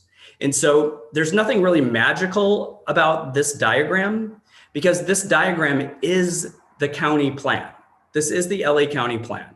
And so the difference in this particular plan in our negotiations is that we said middle school, high school, grades 3 through 5 was in the red tier, which is again in the county plan, the former county plan. And this was under the blueprint for a safer economy plan, where they initially started to talk about the tiered system and the adjusted case rate. So we put this together, and the part that we discussed in negotiations, because the county had already determined what and when you were going to be in the red tier. So the part you can see at the very, very top is something that we negotiated, and that is that the county had allowed for you to start to provide with small group cohorts and with special education students, high needs students, EL students. And so that was put into place. And so we were able to negotiate that. This was one of the areas that we had the survey, and I thought the union had a great idea to have the survey. And that was see if parents are going to be coming back. That was really useful to us. And we actually found out a lot of information, and we actually slowed down how we were handling this based on parent input on who would return in that purple tier. Right below that is the TK through 2, and that's the waiver portion. And as you can recall, that on December 3rd, our school district received the waiver. And so in this agreement with our union, we had negotiated that 7 to 10 for the adjusted case rate. Now, it could have been higher. It could have been 12, it could have been 14, because under the county plan, if you're offered the waiver, you can bring back TK through 2 in the purple tier. And so that's why this looks the way that it does. This is the county plan. And the waiver, as a matter of fact, with the TK through 2 grade levels, is awarded by the county. So all this entire diagram here is LA County's plan, if you have the waiver. So I just want to share that with you, because I think that that's really an important graphic to see, because you've heard about it. Now that this is in a legal action from our union, you're going to see and hear about this again. And we're happy to give our side of what's happening here. This correlation is that's on this side is exactly what we've been talking about since the first day. And that is that everything grows and changes with the state and county plan. And I think the interesting thing now with the case rates that are going down, and with the governor's plan, because that was a big change to our work in January when Governor Newsom's plan changed from the blueprint for a blueprint for a stronger economy. I think that's what it is. That was, and they have a schools section to it. When that changed, and that changed into, in January, it was the Safe Schools for All plan. That's when the research from the CDC influenced the governor's plan, and the less than 25 for TK through 6 was first announced. So when that was announced, we waited. We had to wait a long time in order for our county to react, because as I've said many times, we're always navigating between the state plan and the county plan. And I've said 100 times as well that the county plan can be more restrictive than the state plan. And many times we are in one of the most conservative counties in the nation, actually. So we had to wait. We had to wait a long time for that. In fact, we didn't know until February 11th that the county, for sure, in a final draft would be supporting the state plan. And I think what's interesting now about where we are is that the constitutional right of students to have a public education is that once the county and the state allow and permit you to open your schools, in this case, TK through 6, ours TK through 5, the students do have a constitutional right to do that. And that in-person instruction, if it's been authorized, that we need to provide it. And so by going into this option, this choice for our parents, we believe not only are we satisfying that particular constitutional right, but also the right of our families who have made decisions about whether they want to wait for a little bit longer, or if they're ready to have the in-person learning now, that we're going to be able to provide that based on student need.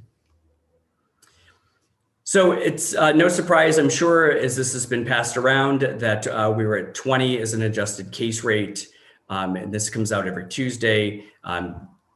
We were just informed today around noon that is again dropped to 12.3, which is now triggering that youth sports information, which is why we wanted to provide that to you. And if there's any indication that the rates will continue to go down. Some might argue that there is a lag. There's a 7 to 10 day lag in our data that we receive that formulates the adjusted case rate. There are some people that would argue the fact that with that delay, that it's a very strong possibility that we are below 10 right now. So I just want you to make that aware. It's not official, but there is, with the lag and with the trend in data, it's very possible that we could be 10 or below as of today. Just moving forward, just a couple of updates. I know that there was a comment tonight with ethnic studies. And so just as we'll continue to give some updates because we are very focused on ethnic studies and the work that we're doing into our strategic plan. So, but I want people just as a reminder, some key points about the ethnic studies and where we are is that right now there's no legislation that's requiring us to adopt anything right now.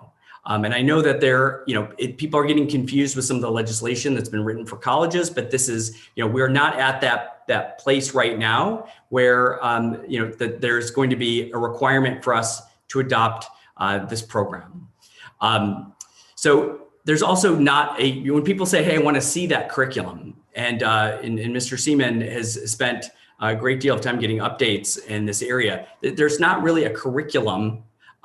They give you a framework because as you can see what's happening in the country and in different areas within our own state, that there is a feeling that the local community, that people want to be able to be sure that their local communities are part of this process and part of this framework so that they can be involved in what ethnic studies is going to look like. And again, there's still a lot of different ways that this can be delivered. Some people are looking at this as a class. Some people are looking at incorporating this framework and this work into another class. It involves, if it's another class, graduation requirements. And so that's something else to take on as far as the number of things that we're expecting students to take.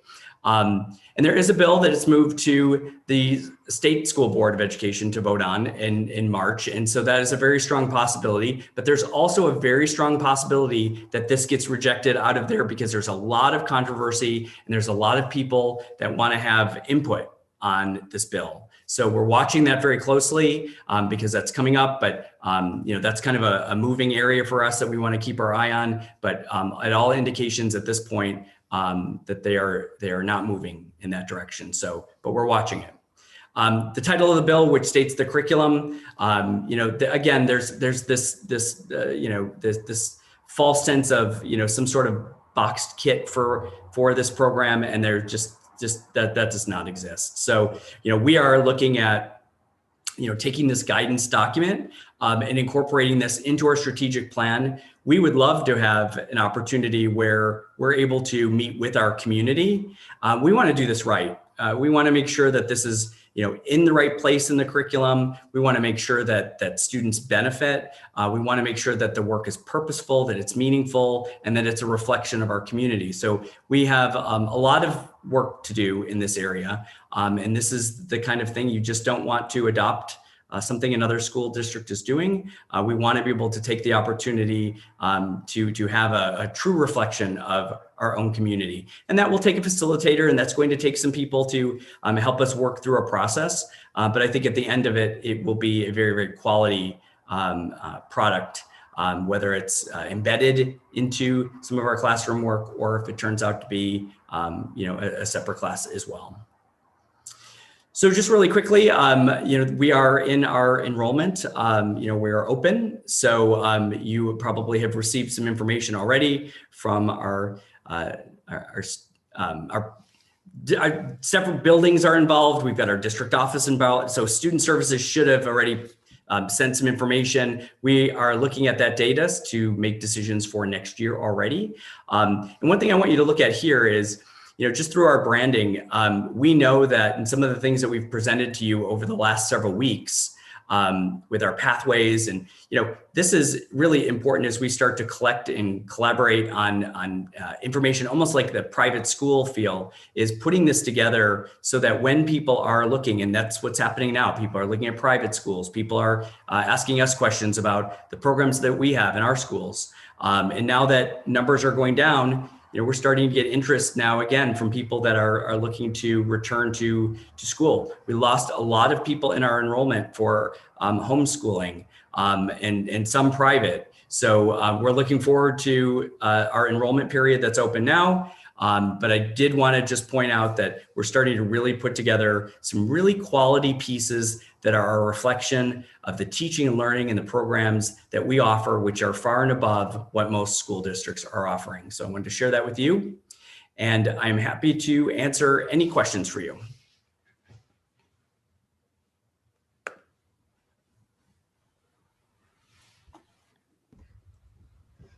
Should I go first? Go ahead. I know I was muted. Go ahead, Tristan. Okay.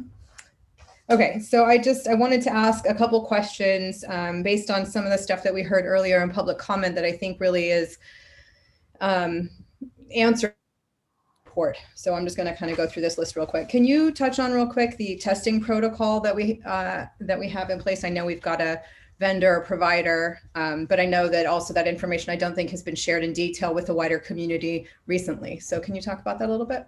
So what I can share is that we are very close to an agreement with our union on the testing requirements. The plan that the governor has is very similar to what we're actually doing, where we have a provider that has been, we've done a pilot trial testing for COVID-19 at Horace Mann, and that worked out very well. And so we're looking at, and we haven't made a final agreement, so I want to refrain from talking about the details, but I feel like we have a really good, I think that the BHEA and the administration feels the same about putting together a testing program so that people are tested on a regular basis. And then to also have that testing available for students as well, because I think that is for families, it's really convenient. And so if we're having COVID-19 testing for our staff, to also have that information and testing available for our students, I think is going to be a great benefit for us. So we're ready to start. We're ready to start that the first week of March. But I can tell you it meets the plan from the governor, and it's testing that's done on a regular basis. Awesome. And speaking of meeting the requirements, the schools have already been approved, right, for being compliant with the health department protocols and guidelines. We've already had each campus inspected, right? We have. So every school site has been personally inspected, and they've actually walked our site. And they've given us approval and not dinged us for anything that we should have done that we didn't. Nope, we passed flying colors. Excellent. Okay. Just a rhetorical question. Were vaccinations part of our MOU in December? Vaccinations are not part of the MOU. No. Okay. We do have, I think I remember reading in our protocol that there was a quarantine period after a family traveled if they were going to travel out of state. Can you talk a little? So that was a concern about spring break. Yeah, so we anticipated that the non-essential travel, and so we actually incorporated that into the student form. And we've actually, that was really, I'm so glad that we did that, because we actually had some families that reached out to us and they said, I didn't realize that might impact whether, because we travel all the time. And so and some families made a decision to stay virtual just because of the additional travel that they're doing. So yes, that is, the travel ban is a real thing, and it's, and we will hold families accountable. Our job is to, ensure the safety and follow the protocols. This is something that we are going to follow. And this, I assume, is also applicable to our teachers and staff, not just to the families and students. Everybody, yeah, it's everybody. It's everybody that's kind of coming into the space. Okay, great. There was some reference to the hybrid schedule for the different campuses. I know that was shared with the community in December. It was part of the MOU attachments. I don't know that everyone actually clicked on it and read the attachment. But I think that was also shared more recently. Can you talk about the schedules that were agreed to and how the community can access those on the website? Sure. So, while they look, school districts, they all look a little bit different, but they do follow the same premise. And that is that, 6 foot social distancing and physical distancing defines everything. And so, it's either going to be split day or split week. And so the schedules that were created, they follow both of those. Obviously with our TK through 5, that's the split day. So these were part of our MOU, and there was input that was placed. We did send that out in December, but we also understand too that, that's when we were going through our surge. So I think some people may have looked at it and then kind of put it off to the side. But again, we've been working towards coming back. That's always been the plan. So some people we were going to have a town hall meeting right after we put that out, and we said, we're at 75, let's wait. And so we did wait. And so as the adjusted case rate came down, we actually had our town halls so we could answer questions about what that schedule looks like, how that works, and even to have honest conversations about why it is limited as it is. And it's like that in a lot of different places. I think that it's important for people to really understand is the whole philosophy is to phase things in. And so, we're phasing in now a, 2 hour, 20-minute schedule for our elementary, and then they leave, and then we clean, and we're phasing more students back into our schools. So they're on our website. You can, it would take me a while to show you where it is if I shared my screen, but they are available. They're on each school site. They're very easy to find if you just go on our website. Okay. And the last thing I just want to reiterate, and I don't know if you want to comment on this, is that we cannot open schools in full for full duration days with all students, correct? Like we are still under the requirement to have no more than 14 students with 2 teachers in a classroom. And that's the reason why even the duration of the school day is the same, but the duration each cohort experiences is shorter because we can't have more kids on the campus at one time. Right? Yeah, the only way we could do and this is where some private schools have a little bit of an edge, to be quite honest, is if we had class sizes of 14, we could keep that stable cohort, because that's the definition of a stable cohort, is we could keep them together all day, but we don't have any classes like that. So we have to incorporate bringing in another cohort. And also one of the things, again, that we did well as a school district is offer the ILC. Because if we did not offer the ILC in the beginning, we would have, and not necessarily at the elementary school level, but at middle school and high school, we would have 3 cohorts. Because again, it's the number of students that you can have in a cohort. Got it. Thank you so much. Really appreciate your answer. Thank you, Kristen. All right, moving on to you, Mandy. Do you have any, Mrs. Stern, any questions, please, or comments? Dr. Breggy, I'm aware that not every school district that could apply for a waiver did, and I know we did. Can you speak about what some of the decisions were when you went into thinking about that? And as a board, I know we decided that, but I'm curious as to the rationale and why it is, that other superintendents or districts didn't choose to do that waiver. So, I think a lot of superintendents did kind of what we did. So, if you didn't go for it, it's because there was discussion about a possible surge coming, but it was very much in the very beginning.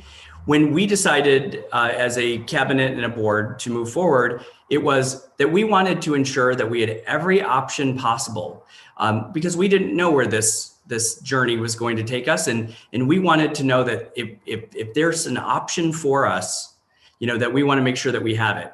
And, and people were upset. We didn't use it right away, and we could have used it right away. We were one of the last batches to get in December.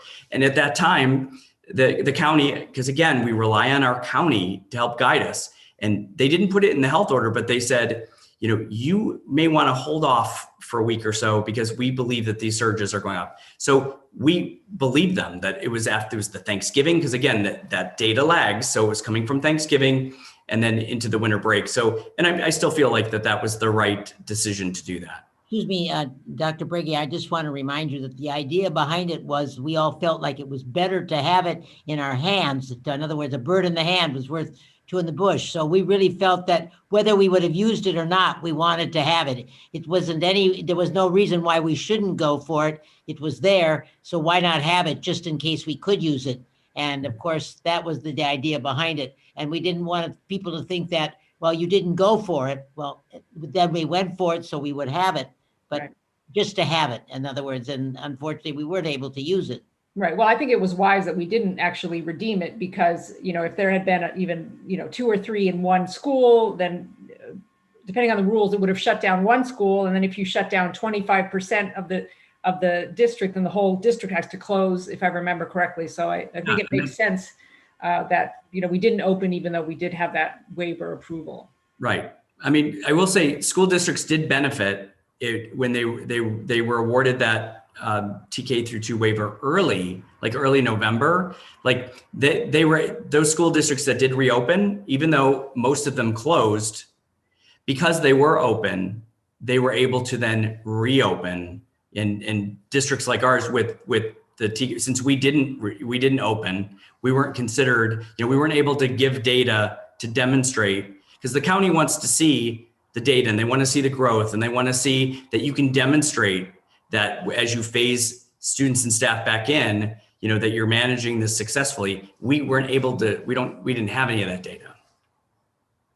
The numbers were also going up at that time very drastically. They were really, when we got the waiver, the numbers were already going the other way. They were rising for sure. Okay, thank you. You're welcome.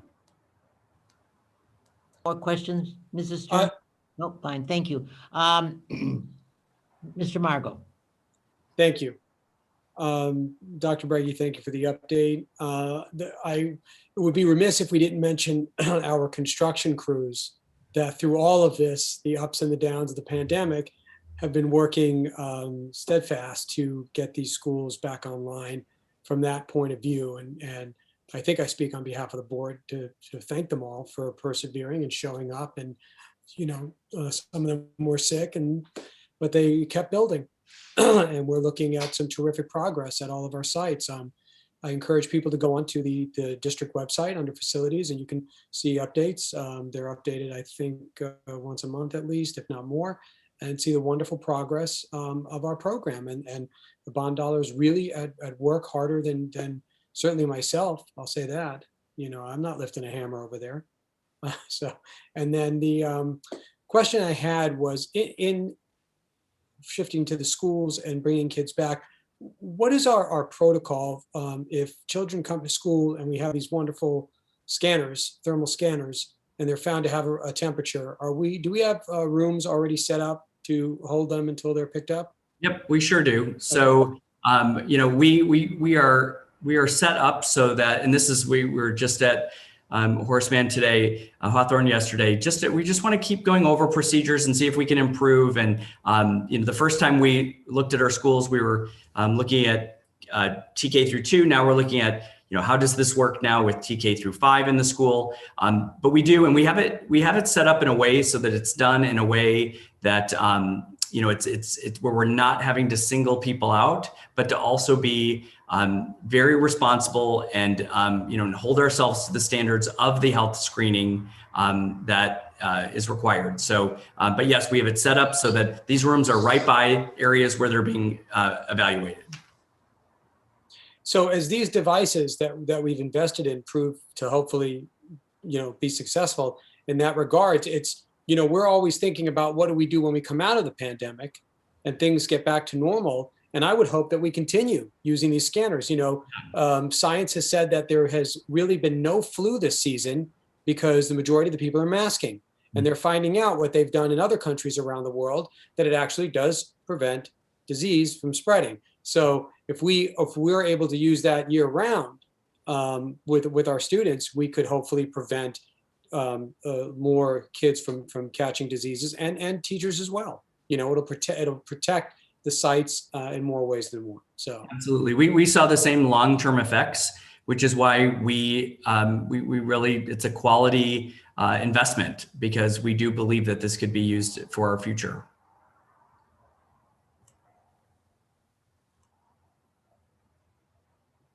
You're muted, Ms. Marcus. You're muted, Mrs. Marcus. Okay, I didn't ask Mrs. Wells. Thank you, Mrs. Marcus. Dr. Briggy, I really appreciate all the work that you and your staff are doing to reopen the schools and the massive effort that it's taking. And I'm just so excited to see our kids come back to school. But I want to ask you if you could speak a little bit about just looking ahead. And I know your hands are very full right now, but just in terms of planning ahead, if you could speak a little bit about bringing 6th grade back, and as well being proactive for grades 7 through 12, especially in light of the dropping adjusted case rates, so that we, in the ways that you're ensuring that we won't have any unnecessary delays for our opening. So, and that's a great question. So just when it comes to planning and looking at the way that we deliver instruction for our 6th through 12th graders is so different. But we actually were thinking ahead. So even with a block schedule that is currently in use at the middle school and high school, the way that it's been developed has been intentional in that we're limiting the amount of cohorts per day instead of going through the traditional schedule. So, we believe that we're set up for that next change that is will be in a future public health order, which could be even in a week, because we know that that's coming. But we're not just waiting for that as well. We're also looking to see what types of things that we can do. We're looking at the data. We're looking at the individual kids' schedules to see what classes they are, where they go. How could we, best utilize right now the cohorts. Right now it's the one cohort, but if there's going to be multiple changes of classes that are going to be involved, that we know that that's coming. So we're also looking at, some school districts have looked at doing, one class a day or we're seeing a lot of disaster stories too, as we've reached out to some of our neighboring districts that have put pods together and with one group of kids and then changing their schedules.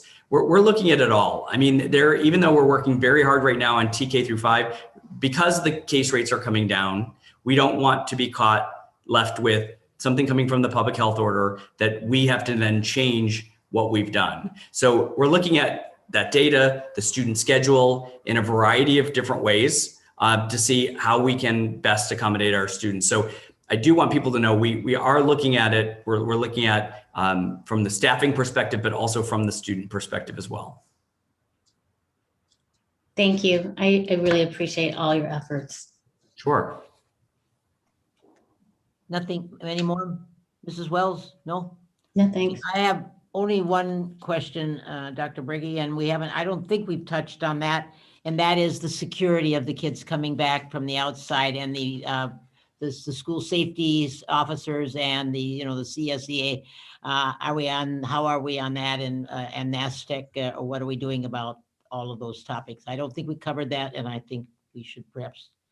Yep. So Mr. Blake and I've just recently talked about this. This is something that I know he's been hard at work at, and so we have a long-standing agreement with NASTEC, and so I know that Mr. Blake, and he can certainly speak for himself, but we've shared reopening plans with him because we obviously have the expectation that when our students and staff are back, that we have our security. They will be back then, in other words, it's not a problem. Because I know right now that they're working for the city of Beverly Hills also. I've seen that. I know NASTEC's officers have been roaming the city of Beverly Hills. I don't know how many officers they have, but I do know that they were hired over this last few months for protection for the citizens of Beverly Hills. Yeah, and what a benefit to us that we're not using them, but yet they're still working in our community. And I know they are because they drive by my house all the time. So and it's nice that they're in our community. They're getting to know people that work here, our students are, and I know that they've been a very big help to the Beverly Hills Police Department. And I think that would be the only question that I had that I thought we should let the people know. It's a good idea. It's a good idea. Thank you again for your very complete and clear and report, and I'm sure that it helped to tell people in the community where we stand and so on. And I hope everybody is hearing that we are still moving on with our education. And if I could just follow up and just kind of end with, so that people aren't wondering, with any legal action from the union, because I think that people I want to hear may be at home and wondering, what does that mean? When there's a disagreement like this, there is a process to go through, and we have really good labor partners, and this is something that we don't agree upon, and so there's a process to go through. But I want to also assure our community that we have been working to go back to in-person learning for over a year, and that's what we're doing. Thank you very much. And now, Yoni, you have been so patient. Thank you very much. Here is our student board member with his report for us. Thank you, Yoni. Thank you. Good evening, everyone. I hope you are all doing well. The past 2 weeks have been moving smoothly. On the topic of elementary schools starting to open up in a hybrid style, I've heard that some elementary school parents are happy that their kids are returning to school, while others think 2 hours of instruction is not enough and challenging. Next, I have been approached with a few questions from high school students. First, students are asking whether or not a vaccination is mandatory when returning to school. Next, seniors in specific are wondering if we will have an in-person graduation ceremony. Some seniors are saying that they'd rather have an in-person graduation over a prom. Other seniors have simply just given up hope. Many high schoolers are wondering if we too will be able to return to school under a hybrid model. Also, if we do have the chance to return to school, what will be the options of the students in the ILC? Will they have to stay in the ILC, or will they have the option to return to school as well?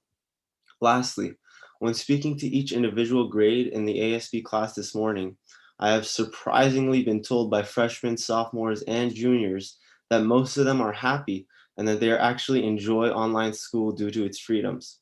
They have gotten so used to the online platform that it actually feels much easier for them. Some seniors even share this sentiment, although a majority would love to go back. That's all I've got for you guys tonight, and thank you. Thank you very much, Yoni. I think maybe Dr. Briggy, have you got some answers for some of those things that he? Yes. I think you do. Of course. So, we're excited about vaccinations. They're not for 16 and under. They're not available for our students yet. But one thing I omitted was that we're working so hard to try to get the allocation for our school districts so that we can start to offer vaccines to our staff members. My advice is, if you see an appointment somewhere, grab it. We're going to do what we can to try to bring some services to our district office so that we provide that. But when we're in such short supply, if you see appointment, grab it. So with students, there is nothing in place, to answer your question, Yoni. There's nothing in place for mandatory vaccinations at this time for students. They're still in trial periods. And so we're going to probably move into the summer until next year before that is available. And even then, there's no indication right now that is going to be mandatory. For graduation, the advice that we've been given at this time is to keep some hope, because as these adjusted case rates go down, there's going to be some additional freedoms to start preparing for a variety of options. And that is everything from, from a drive-through, which is the most restrictive, to an in-person graduation in some setting. I did attend a meeting with superintendents, and I was invited to attend, and I think it's because I complained so much last year because the state couldn't make up their mind what they were doing, and then people were doing different things. And so we sent a very clear message, and there was probably 8 of us in the meeting with the assistant superintendent for LACO. And we said, this is what we expect. This is what we're going to be planning for. And so we do have to plan for a variety of options just in case, but we feel really good about the adjusted case rate that's coming down. And then we're going to look at we've been already looking at like the football field and how can we, because 6 feet social physical distancing, that's going to be around for a long time.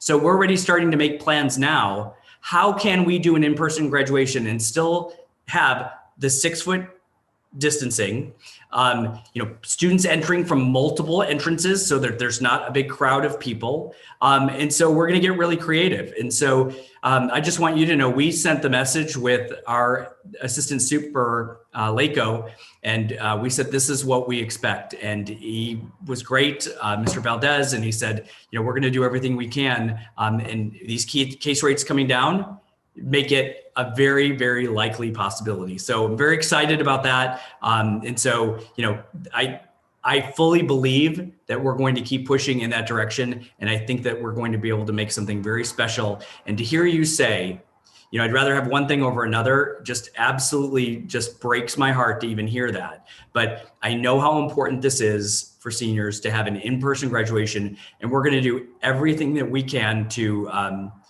provide that for you. Thank you so much. Thank you. And then the hybrid, sorry, because I know you asked about the hybrid. Absolutely. We put the schedule in place in December so that people could see that this is what we're working towards. And so we absolutely believe with the case rate that's falling right now to 12 that, that this is going to be coming really quickly. As Mrs. Wells pointed out, it's like, don't be caught off guard by this. This is, be prepared for this. And we are prepared in very many ways. So, when that will happen, I think it's going to happen probably sooner than people expect, because that seems to be the trend. But again, we've been preparing for this for a very long time. Then you had the question about the ILC. The ILC was a commitment. So I'm just going to tell you, the ILC was it was a commitment for half the year. So students that have chosen the ILC have chosen it for a 1 semester commitment, and we're going to hold to that. I have a question for Yoni. Okay, go ahead, Tristan. I'm so happy to hear that the students have become more comfortable in remote learning. I think that's wonderful because there were so many weeks that we heard that it was too much and it was too much Zoom time and their eyes were tired and they were fatigued and all these other things. So it makes me really happy to hear that there's been some progress. I never wanted any of those negative impacts for any of our students or teachers, but we recognize those are super real. So thank you for telling us that there's been kind of a settling in of the students.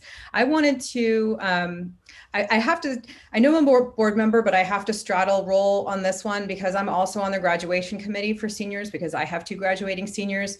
We are so desperate to help support ASB and work with PTSA to do things to support the seniors, all over the class, particularly the seniors, because they've given up so much this year. So I just want to encourage you, please, to use us, reach out to us, let us help support you in any way that we can to make the rest of this year spectacular, whether it's remote things or whatever. Please reach out to us. We are all desperate to help encourage and support the senior class. That's all. Thank you. Yeah, we definitely will. Thank you so much. Okay, thank you both Dr. Briggy and Yoni for your reports. I would like a motion to approve 12A on the agenda. I'll make a motion to approve resolution 2020-2021-027, authorizing assignments in accordance with Ed Code 44258.7B. I will second the motion. Rochelle seconds, Mrs. Marcus seconds, Mr. Margot motion. Are there any questions or discussion on the item? No, seeing none, I will call for a roll call. Mrs. Krashar, could you call the roll call? Yes, ma'am. Mr. Kashanian, Yes. Dr. Stern, Yes. Mr. Margot, Yes. Mrs. Wells, Yes. Mrs. Walker-Schuman, Yes. Mrs. Marcus. Yes. Thank you. Okay, moving on to the next, we have a presentation from Mr. Wade regarding business and finance. Is there any preliminary to that? Should we go right into it, Dr. Breggy? Go right into it. Okay, Mr. Wade. All right, President Marcus, members of the board, I have a really quick presentation for you tonight. Second interim actually will come to you next month, but we wanted to give you a little bit of a preview.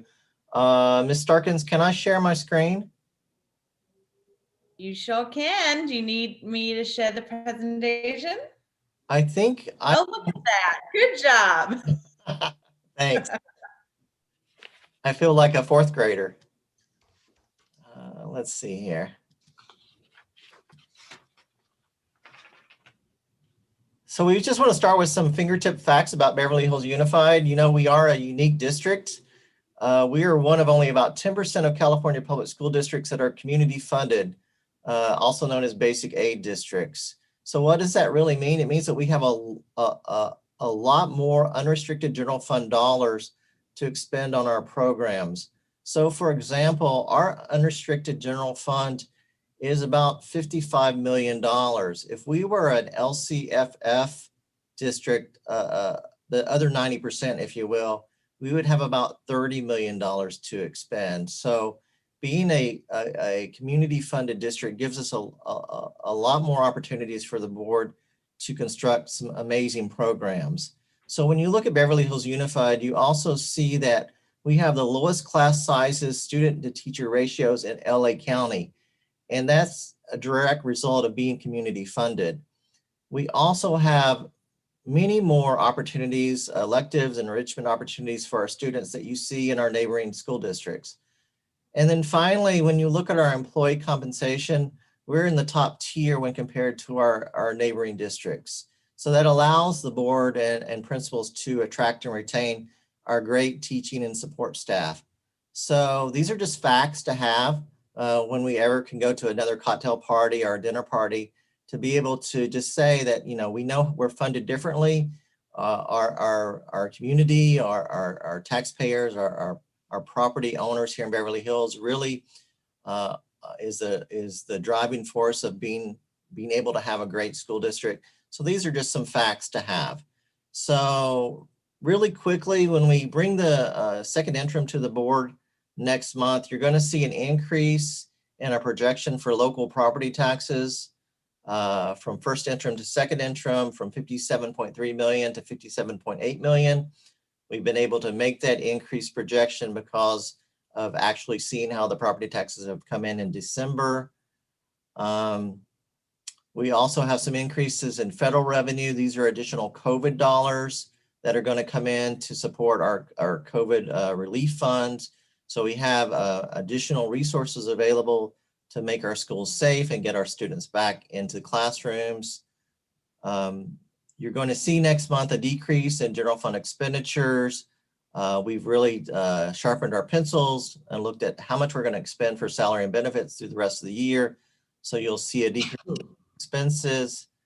So when you add all the things together, when we bring the second interim to the board, we're going to see a projection of a net surplus in the general fund for 2021.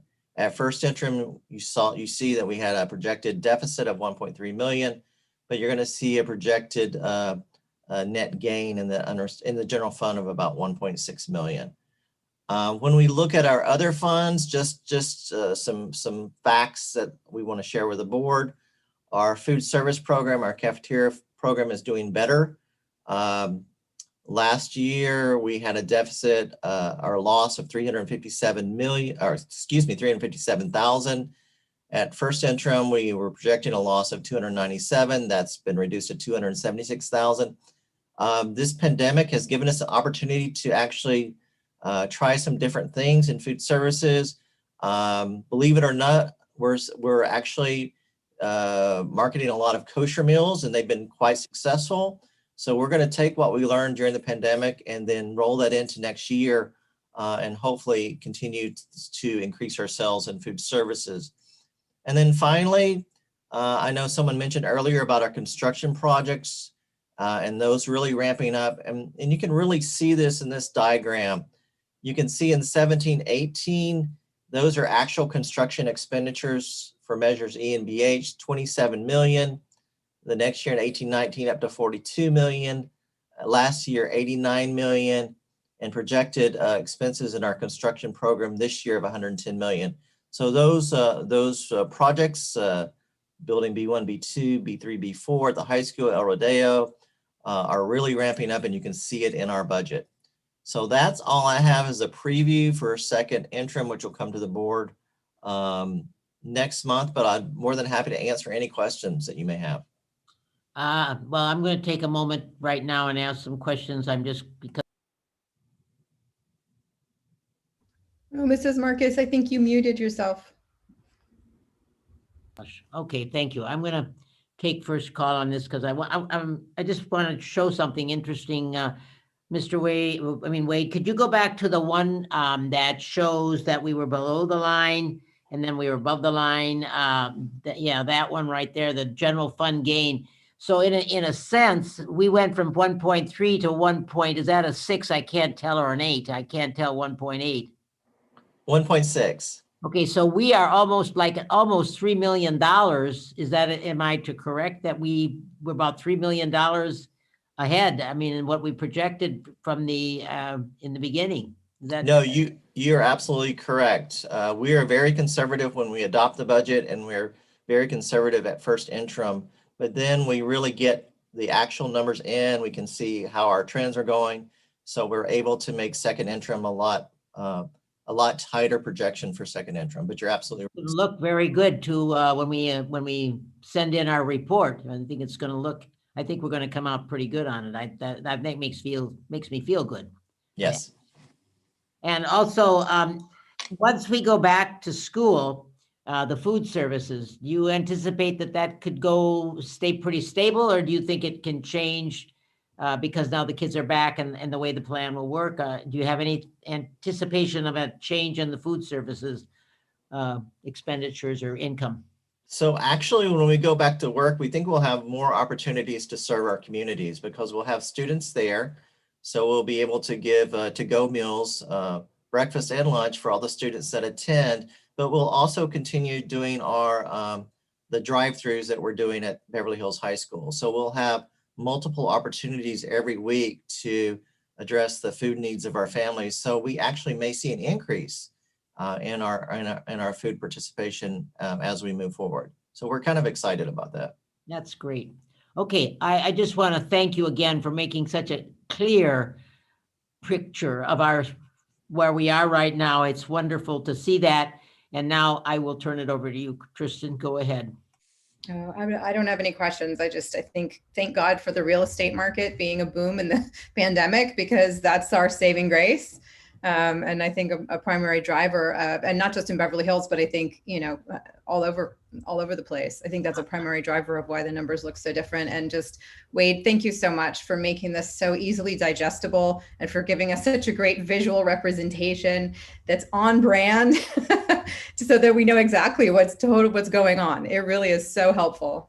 Well, if you drive around the north side of Beverly Hills, I have to tell you, you see a new home going up on, or maybe two going up on almost every single block. It's amazing. And the number of letters that I get every day, they have a customer for my house and that's just the right move and so on and so forth.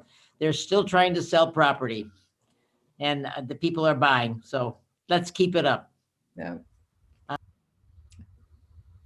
Oh, you muted yourself. I'm done. I don't have any more questions.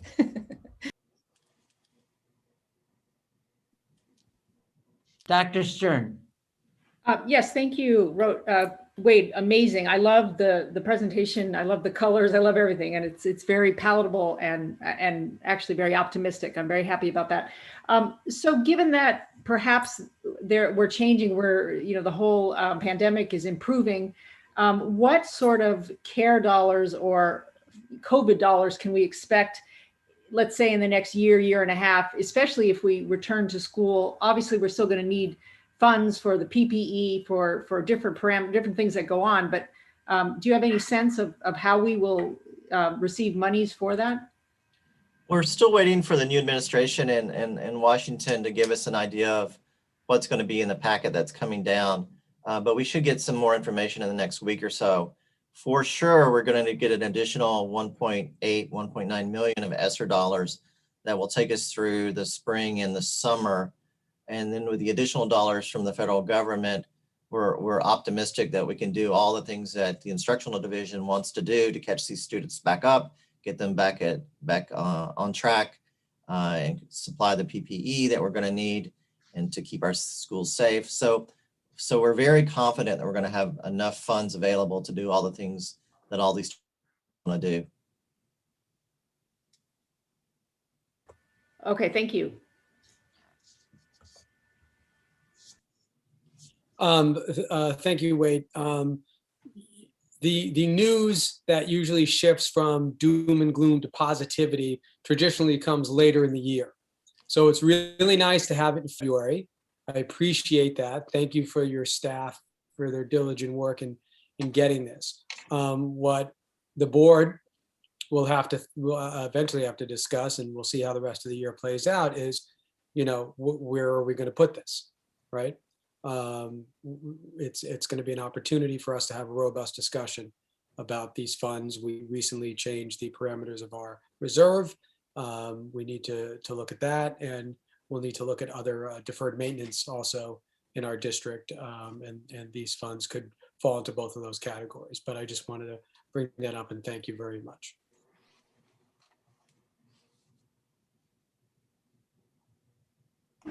That's it, Mr. Margot?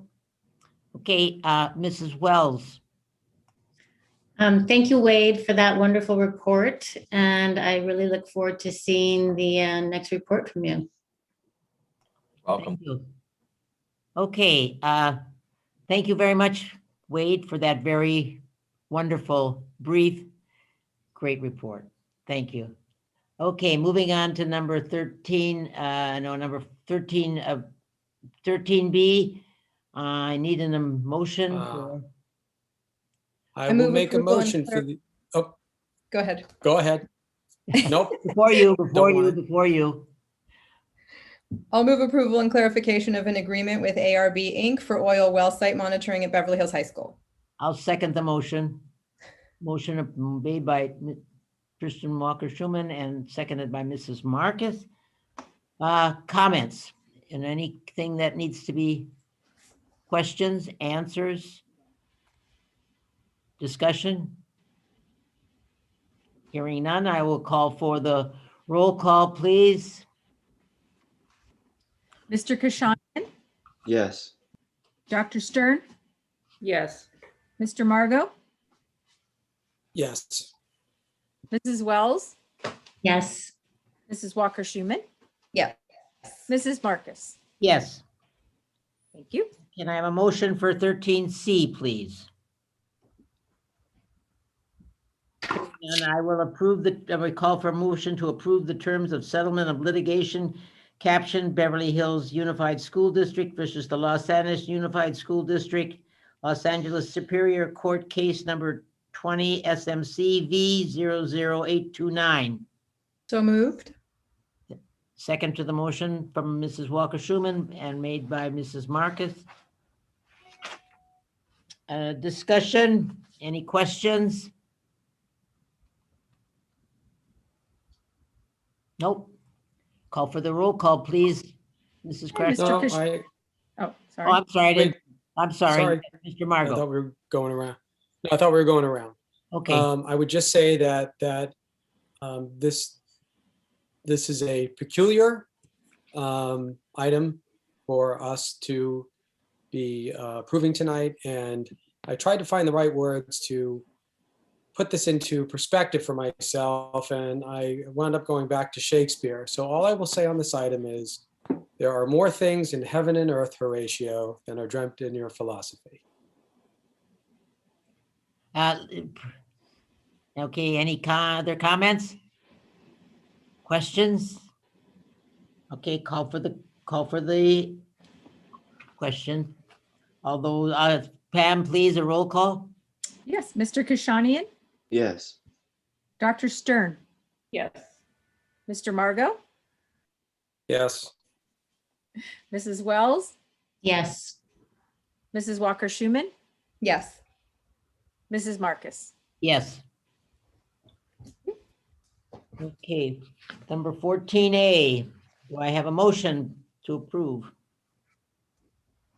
Yeah, I'll make a motion to approve the amendment number 33 with DLR for architectural engineering services for the modernization of Beverly Hills High School new retaining walls. Do I have I'll a second. Who seconded that? Okay, thank you, Mrs. Walker-Schuman. Any questions or concerns or discussion? No? Please, Mrs. Krashar, call the roll call. Yes, Mr. Kashanian, Yes. Dr. Stern, Yes. Mr. Margot, Yes. Mrs. Wells, Yes. Mrs. Walker-Schuman, Yes. Mrs. Marcus. Yes. Thank you. And motion for 14B, please.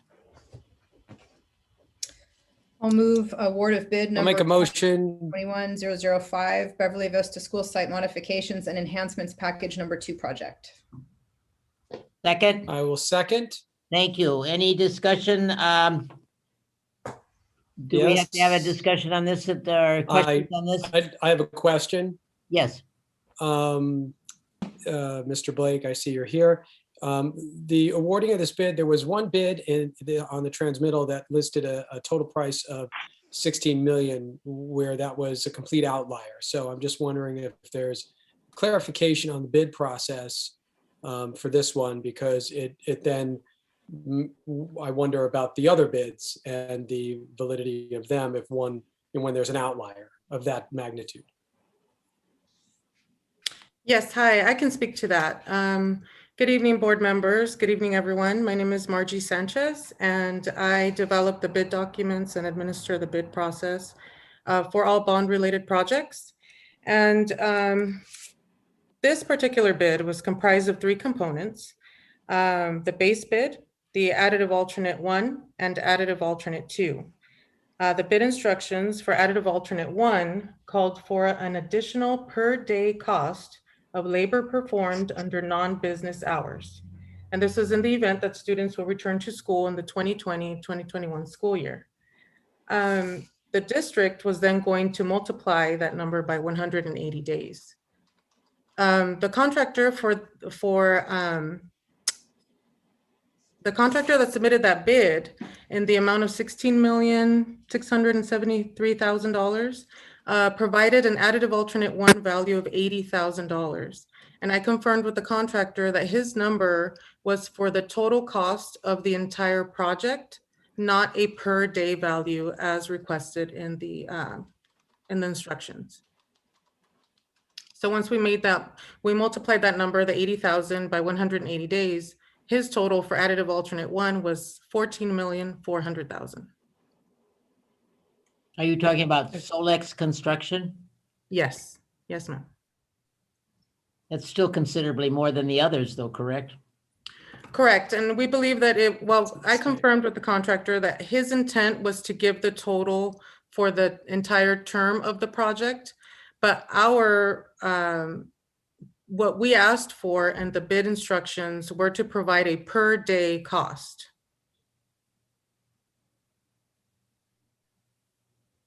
Okay.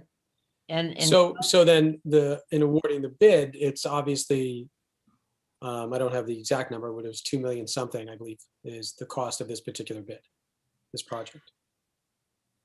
The project, yes. So his bid for the base bid was $2,133,000, and his additive alternate number one was calculated at $14,400,000, and his additive alternate two came in at $140,000, at a total of $16,673,000. It was a clerical error on the contractor's part. Okay, thank you. That's what I was trying to get after.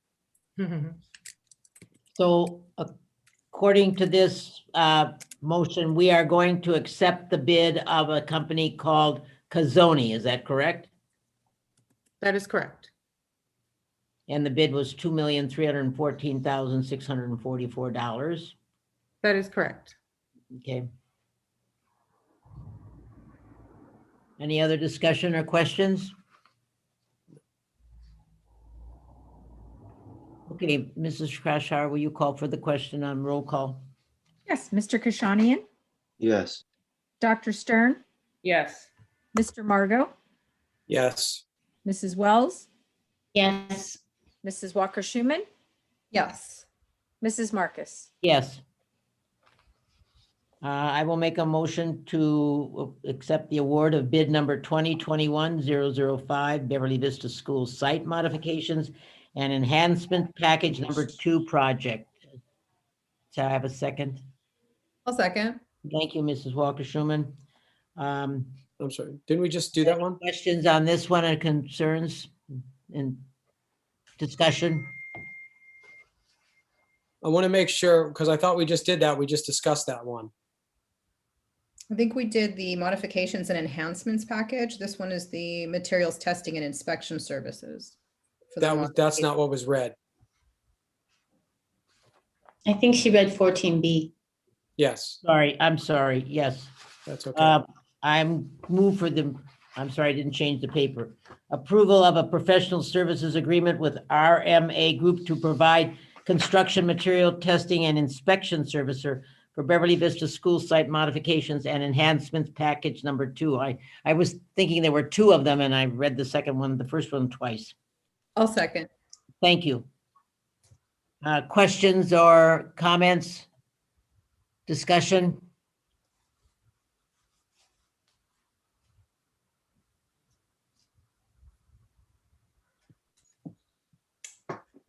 So should we have a roll call vote? You want to do roll call? I'm going to do a roll call. Yes, if there were no discussion. Roll call, please. Mrs. Krashauer. Mr. Kashanian, Yes. Dr. Stern, Yes.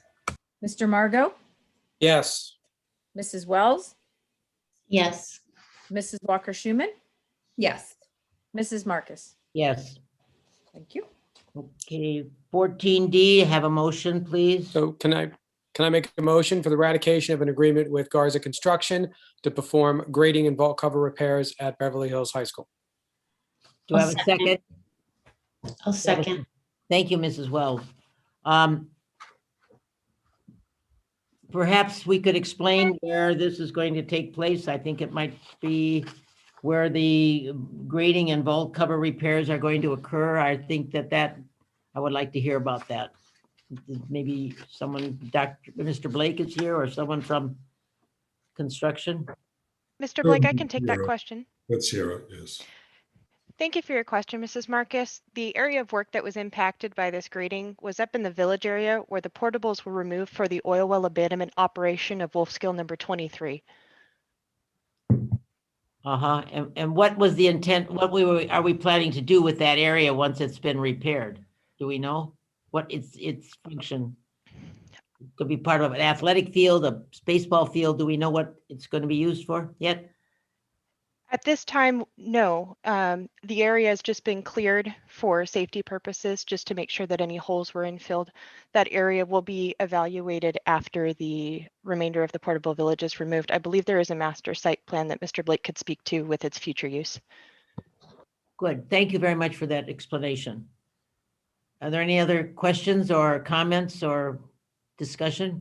Okay, I'll call for the question. Mrs. Krashauer, please. Mr. Kashanian? Yes. Dr. Stern? Yes. Mr. Margot? Yes. Mrs. Wells? Yes. Mrs. Walker-Schuman? Yes. Mrs. Marcus? Yes. Thank you. Motion for 14E, approval. I move to approve the revised annual cost estimate with the Department of Toxic Substances Control for regulatory oversight activities at the Beverly Hills High School. Do I have a second? I'll second. Thank you, Mrs. Walker-Schuman. Any questions? Discussion? Hearing none, please, Mrs. Krashauer, roll call. Mr. Kashanian? Yes. Dr. Stern? Yes. Mr. Margot? Yes. Mrs. Wells? Yes. Mrs. Walker-Schuman? Yes. Mrs. Marcus? Yes. Thank you. Number 15A, we are being asked to submit, select a ballot for the California School Boards Association. They were giving us 6 names and there's 6 openings. So I'm going to move for an approval of the selection of the candidate, unless somebody has a specific reason to not include one. There's 6 openings and 6 candidates. I would suggest that we vote for all 6 because I don't know any of them. And I would assume that some of them are repeating and some aren't. I don't know. But I would just call for approval of the total ballot and submit it that way. If there's no objections, then I will call for the approval of the selection of the candidates for the California School Boards Association Delegate Assembly. I'd like a second to the. I'll second. Thank you very much, Mr. Margot. Any discussion? And I will call for the question, please, Mrs. Krashauer. Mr. Kashanian? Yes. Dr. Stern? Yes.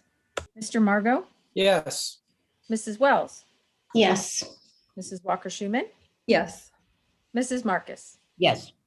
Thank you. And this is a discussion item that has come up before, but it's now something that we are going to move to do something. I'm going to ask Dr. Breggy to introduce this particular discussion item. So, and I'm hoping your discussion item is about the in-person board meetings. And no, not yet. Sorry. I'm on the next one. Which one are you on? Sorry. Did I get you off? Well, okay. This is to the establishment and the reestablishment of the facilities subcommittee, which I have been in favor and been pushing for. And so that we would be we would be complying with the fact that the meetings would occur under the conditions that it should occur under with. And I thought maybe if you want to say a few words, otherwise I will continue. Sure. Sorry, I got distracted because I got invited just now to a meeting about vaccinations at 10:30 tomorrow. So I got a little distracted. So the facilities subcommittee, this is something that much like our other committees, there would be an opportunity to meet. It could be once a month. It could be once every couple months. It could be, the board would need to determine and establish what that looks like. Mr. Blake, his team, Mr. Roach, myself, we would all be part of that. And it's, you know, it would be a great opportunity for us to show the progress. There's a lot of information. There's a lot of work that's happening. So if the board pleases that with that committee, you know, that would be something that the board would then establish. The, you know, much like with finance and the CBOC, and even though CBOC is a little bit different than this one, but it's a lot different actually. But this would provide an opportunity for, you know, a meeting where we can share updates and we could, you know, meet together as a team. And so 2 board members, I think in the past, the facilities committees usually are president, vice president, but that would be up to the board to decide. You know, you know, the board would just establish what some of the criteria is. And, you know, as far as if somebody's on it, you know, the community, the board really can choose and select how they want to run the committee, but it would be kind of a cabinet, Mr. Blake approach to construction and what's happening. I believe that this was an attempt to make sure that we had meetings which were agendized and there were minutes an agenda. Sure. and all the things that were. And so for that reason, we approve it. I'm going to establish the committee once we vote yes, and I'm going to go down the line. I would like to be on the committee and then I will go down the line of the members going down the line to see who would like to join me. And it would be Mr. Blake, you would be on it, and Wade Roach would be on it, and the 2 board members.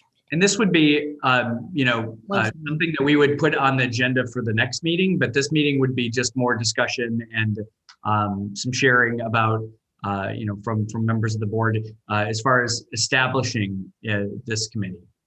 Okay, so we're going to have the meeting, then the next meeting we will set up the members of the committee. I thought we were going to do that tonight.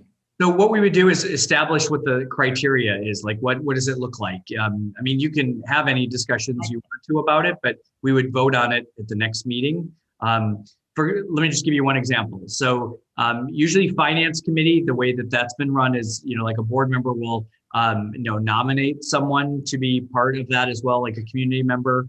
And so that's just one thought or approach. And it keeps it, you know, relatively, you know, it's nice to have the same people that are coming. And so, you know, that's just one idea. So the establishment is, and for the discussion today is to just talk about, you know, what this actually looks like. And then there would be a vote at the next meeting. Okay, I thought we were going to be voting tonight, but we'll vote on the establishment, the actual, and put the members on the committee at that time. Yeah, this is just discussion today, and then we'll put together, you know, a memo that has that you know, starts to list what some of the criteria is, like the once a month, that type of thing. Okay, all right. All those in favor of the motion? Are we going to discuss it? I think this is discussion. It's a discussion. Okay, discussion, questions. Start with Mrs. Walker-Schuman. I don't have any questions. I'd be happy to join you once a month for a little update and schmooze with minutes and an agenda. It works for me. Dr. Stern. No, I understand the rationale for creating this, and I think that's great. I don't have anything further or any questions. Okay, Mr. Margot. Thank you. You know, when I first started on the board, we had a facilities committee. It was charged at that time to begin overlooking the future projects after the bond, well, the first bond was voted in. I think a committee like this will be needed. I think on the heels of our 7-11 committee report, eventually we're going to need a committee like this. So I'll support it in that regard. I do, though, believe that this committee should have either a representative from the CBOC or community members involved as well, because you're going to need that input when you start moving into these discussions about future projects. And I think that the committee will be very useful as the original committee was. See, once that committee, the original committee was formed, it carried us through all the allocation basically of the bond dollars, right? It existed to help direct and help advise. And there was some terrific work done by that committee in setting up the current construction program. Now that that's in place, we are looking at a potential 7-11 report that will dictate future projects, whether with our bond funds or any other funds that we can get. And I advocate for this committee to have that charge. I will support that as long as this committee has that charge as well. Thank you. I thank you. All right, Mrs. Wells. I think this is great. I'm really happy to hear that you're forming this committee, and that we'll have the meeting notes and agenda, and we'll have great communication. So thank you. Yeah, I support it completely. It'll run very much like finance, where there's the minutes and there's the agenda. Mrs. Walker, you've already went. I already went. Although I will say, agree with Mr. Margot, though, that we should have community members. I'd love to have someone from the 7-11 committee if they would be willing to join, and another community member if that's possibility. I think that'd be great. I think that would be a nice idea, and I think that that's something that we should probably think about. But I do think that at the next meeting we will vote on this and we will finalize the committee, and I want that to be understood that this is something that I've been pushing for, so it's going to happen. President Marcus, are you going to have the committee bylaws to vote on as well, or just the concept of forming, and then we'll do the bylaws later on? What do you mean by the bylaws? It's already it's in the bylaws, isn't this already in the bylaws? The financial. There's separate supporting bylaws for the committee.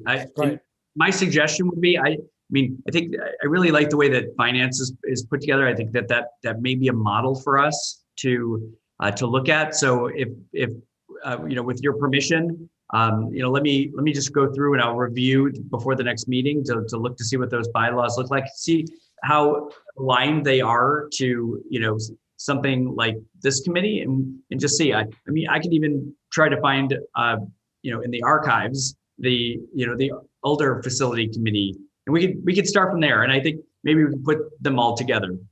I think I would like to do that though by the next meeting, please. I would really like that to happen by the next meeting too. Yeah, I'm not doing anything. I'll get right on it. I would like to clarify, is this replacing the other subcommittee meeting that we previously spoke about? That's Mr. Blake's. I have to ask Mr. Blake if that's what his plan is. I mean, this is going to be the facilities subcommittee and facilities and construction subcommittee with all these things that we've been talking about. I don't know what, I know that Mr. Blake will be attending the meeting. I think he will be a very important part of the meeting. I don't know what he plans to do with the other committee that he has. So I can tell you, just when I was talking to Mr. Blake about this committee, is that this is a lot different from his committee. So Mr. Blake would like to keep that committee, but also form this one. So we're going to have board members attending the another subcommittee meeting? Not a subcommittee, it's a working committee, it's a working group. Right. I thought we had issues with that committee with regards to how it was formed or organized. I think it wasn't the issues with that committee had to do with the way the board is informed about what's going on. In other words, the fact that it isn't agendized, that there are no minutes, and it isn't open to the public. I believe that was the concern that we had. So. Right, because it's not a standing committee. Right, so it sounds like that would be mitigated by a monthly committee. Right, so you guys will form a standing committee, which is a good way to go. And that mitigates the other committee meeting, the other board members meeting weekly? I don't understand the question, right. Ms. Wells. What do you, I don't, say the question again. I'm sorry. I thought there was issue with the way, with the other subcommittee and how it is organized. So I'm not sure that I understand how setting up this subcommittee addresses the issues that were with the other subcommittee. I agree with you, Mary, and I have no control over the meeting that Mr. Blake is having. You know that as far as I'm concerned, the meeting that I want a facilities subcommittee and or construction committee that will operate the way the bylaws should say it operates, with minutes, with adoption of an agenda and being open to the public. Now, I can't speak to the other one because I agree with you totally. And having appointed community members, that's exactly the same way for CBOC and the finance committee. So that actually makes sense. Right, I understand that. I understand what committee you're trying to set up now. I'm bringing up the issue that we had with regards to the other subcommittee and whether we've addressed those issues. I feel that they've been thoroughly addressed. I don't know what else we're looking to do here. The other committee, we also need to stop using the term subcommittee. That is not the correct term. Whatever we do from here on out, this new committee is not a subcommittee, it's an actual committee. So, because we don't call it the finance subcommittee, we don't call it the CBOC subcommittee, it's got to be just the facilities and construction committee, whatever you guys want to call it. The other committee that we serve on is a working committee, not a standing board committee. I'm sorry, I'm not sure I understand those differences. So maybe we can. The differences are clarified in the bylaws, where when you have a standing committee, it has to abide by the rules of the board, just as the finance and CBOC does. That doesn't prevent board members from sitting with any particular person in the form that we're doing now, and what was we'll say the committee formerly known as the facility subcommittee, whatever it's decided to be named, but that's yes, an easier name. So that's a completely separate thing and does not fall under the purview of the board. That's the most important part. It falls under the purview of Mr. Blake, and that's the difference. What we're creating will fall under the purview of the board. But this committee. I hear what you're saying, but I think if it's a weekly meeting that's regularly attended, I think that's where I think that gets gray. And well, I just think it's neither a weekly meeting nor regularly attended. Correct. Okay.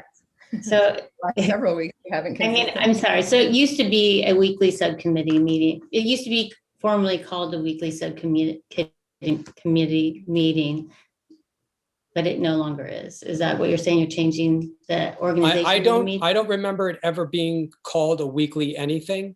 It happened to try to meet during the throes of our construction once a week. Since the pandemic, it has been almost virtually, no pun intended, impossible to meet once a week at all, just due to especially the commitments of certain people who work in the group. So. Okay, I'm just concerned about the compliance of it. So that's the issue I'm bringing up. Okay. Well, the only issue that I really had with it is that this committee is dealing with the millions of dollars that are being spent for construction that is not really a part of the board. That was where I was having a great deal of issue with this. And I felt that this was not, to me, this is not the right way to operate. So I wanted something that would, in fact, deal with the fact that we are dealing with the millions of dollars that are being spent. And I think that was what I was trying to bring up, and that it would be open to the public. It would be, and we could, and I absolutely agree, we should put more people on this so that there would be greater representation. I think that would be a wise move. But I was very concerned about the money that was being spent and the construction, and even though there was a CBOC, it was still not apparent to the board that they were a part of this committee. President Marcus, when you say that we're dealing with the money being spent, the board votes on the money being spent. The committee that we were working on has nothing to do with that. No. And frankly, it's a little unnerving that there's these allegations putting on that we're doing things with bond money behind the scenes. I'm just saying that these meetings are taking place with money being spent, and I know that we vote on them, but the discussions of them and so on are not privy to the whole board. I mean, Noah, when was the last time that you ever really came back and gave a report to the board about what goes on in those meetings? I don't know. I have no idea what goes on. I'm a member of the board. Four different ideas a couple meetings ago. 4 different things that we talked about. That was the first time there was one, but I mean, August of time, and that's all I'm saying. Okay. You also set the agenda with Dr. Breggy, and you can certainly put it on there, and we will be happy to bring a report. All right. All right. Well, speaking of, I think you said board meetings in person. So wait, into that. Listen, please, let's go in. Okay, so we vote on this? Call for the motion. Can I get a roll call for the motion? It's a discussion item. There's nothing to vote on. Okay. All right. Let's talk a little bit about communication from the board members. There was some mention tonight in the public comments about the board meeting in person. And we've discussed this, and we've decided as a board, I believe we are in complete agreement on this one, that we will return to in-face meetings at our next meeting. I'm not sure about what the audience will look like, and maybe there can be, I mean, if they're 6 feet apart and there can be certain numbers, I don't know, but I do know that the board is going to come back together and meet in person starting in the March, I believe it's March 9th board meeting. And so I'd like some discussion about whether you all approve of it, if you like it. Can I just jump in, Mrs. Marcus? Because I just want to, so, I mean, the conversations began before when we had, we didn't have our new board members. So, we did talk about this before with the previous board. So I think it's, I know you're going for discussion items, which is great. But definitely, we need to hear from Dr. Stern and Ms. Wells. No, I know. So I'm going to go around on this to see what everybody's going to say. I'm just talking about, we did have this discussion before. So, but they, Mrs. Wells and Dr. Stern were not there for that discussion. Right. No. So, Mrs. Walker-Schuman, would you like to weigh in on this subject? I'm so excited to come back in person. Oh my gosh. I can't even imagine. I've gone to a couple doctor's appointments and I've come home and I feel like, oh my God, that's what human contact is like again. So I'm thrilled and I can't wait. And I will be there with bells on and a mask. Okay. I look forward to that. Okay. This is Dr. Stern. Wonderful. I mean, I've been looking forward to that as well. My only concern, I shouldn't say concern because, it's something that is a reality these days, but so we will be masked from, say, a closed session, right? So around 2 p.m. to conceivably till 9, correct? Just verifying. Is that what we'll do? Or is there a way to mix it up and meet outside for a half an hour? Or is there any possibility along that? Or must we stick with the mask wearing from like, say, 2 to 9? You want hybrid? Oh, yeah. Set up our board meeting in the patio at the STC.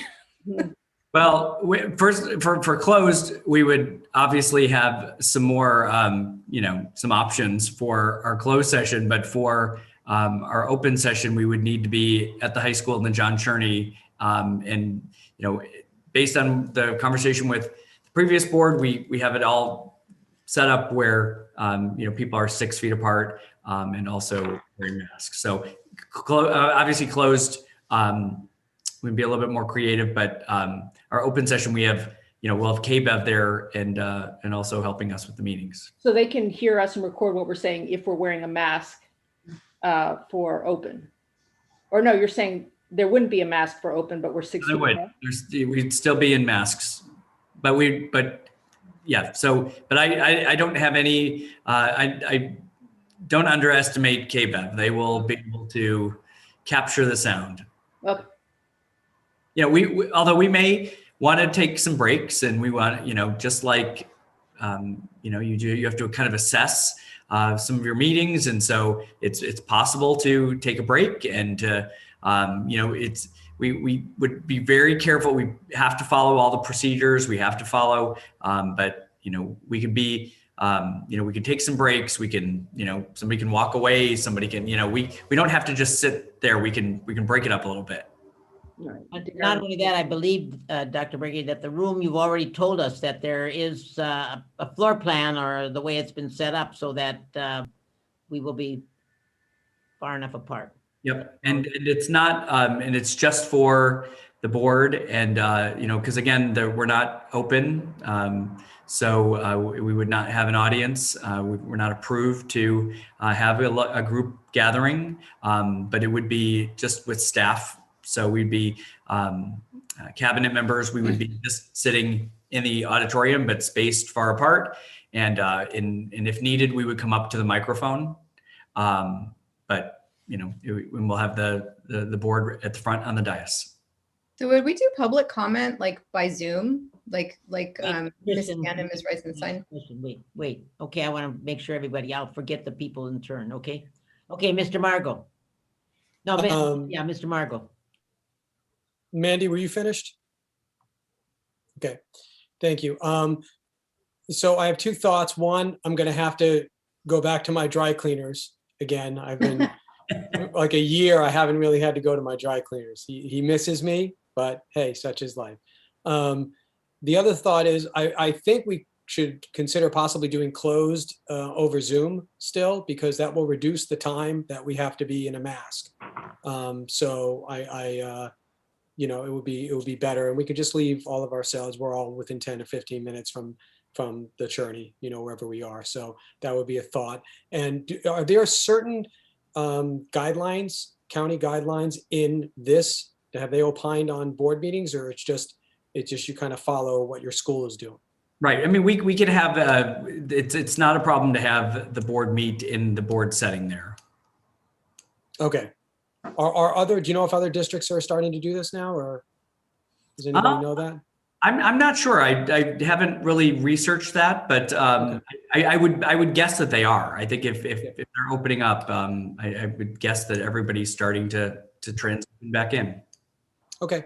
All right. Well, I support this, so thank you. Okay. Thank you. Mrs. Wells?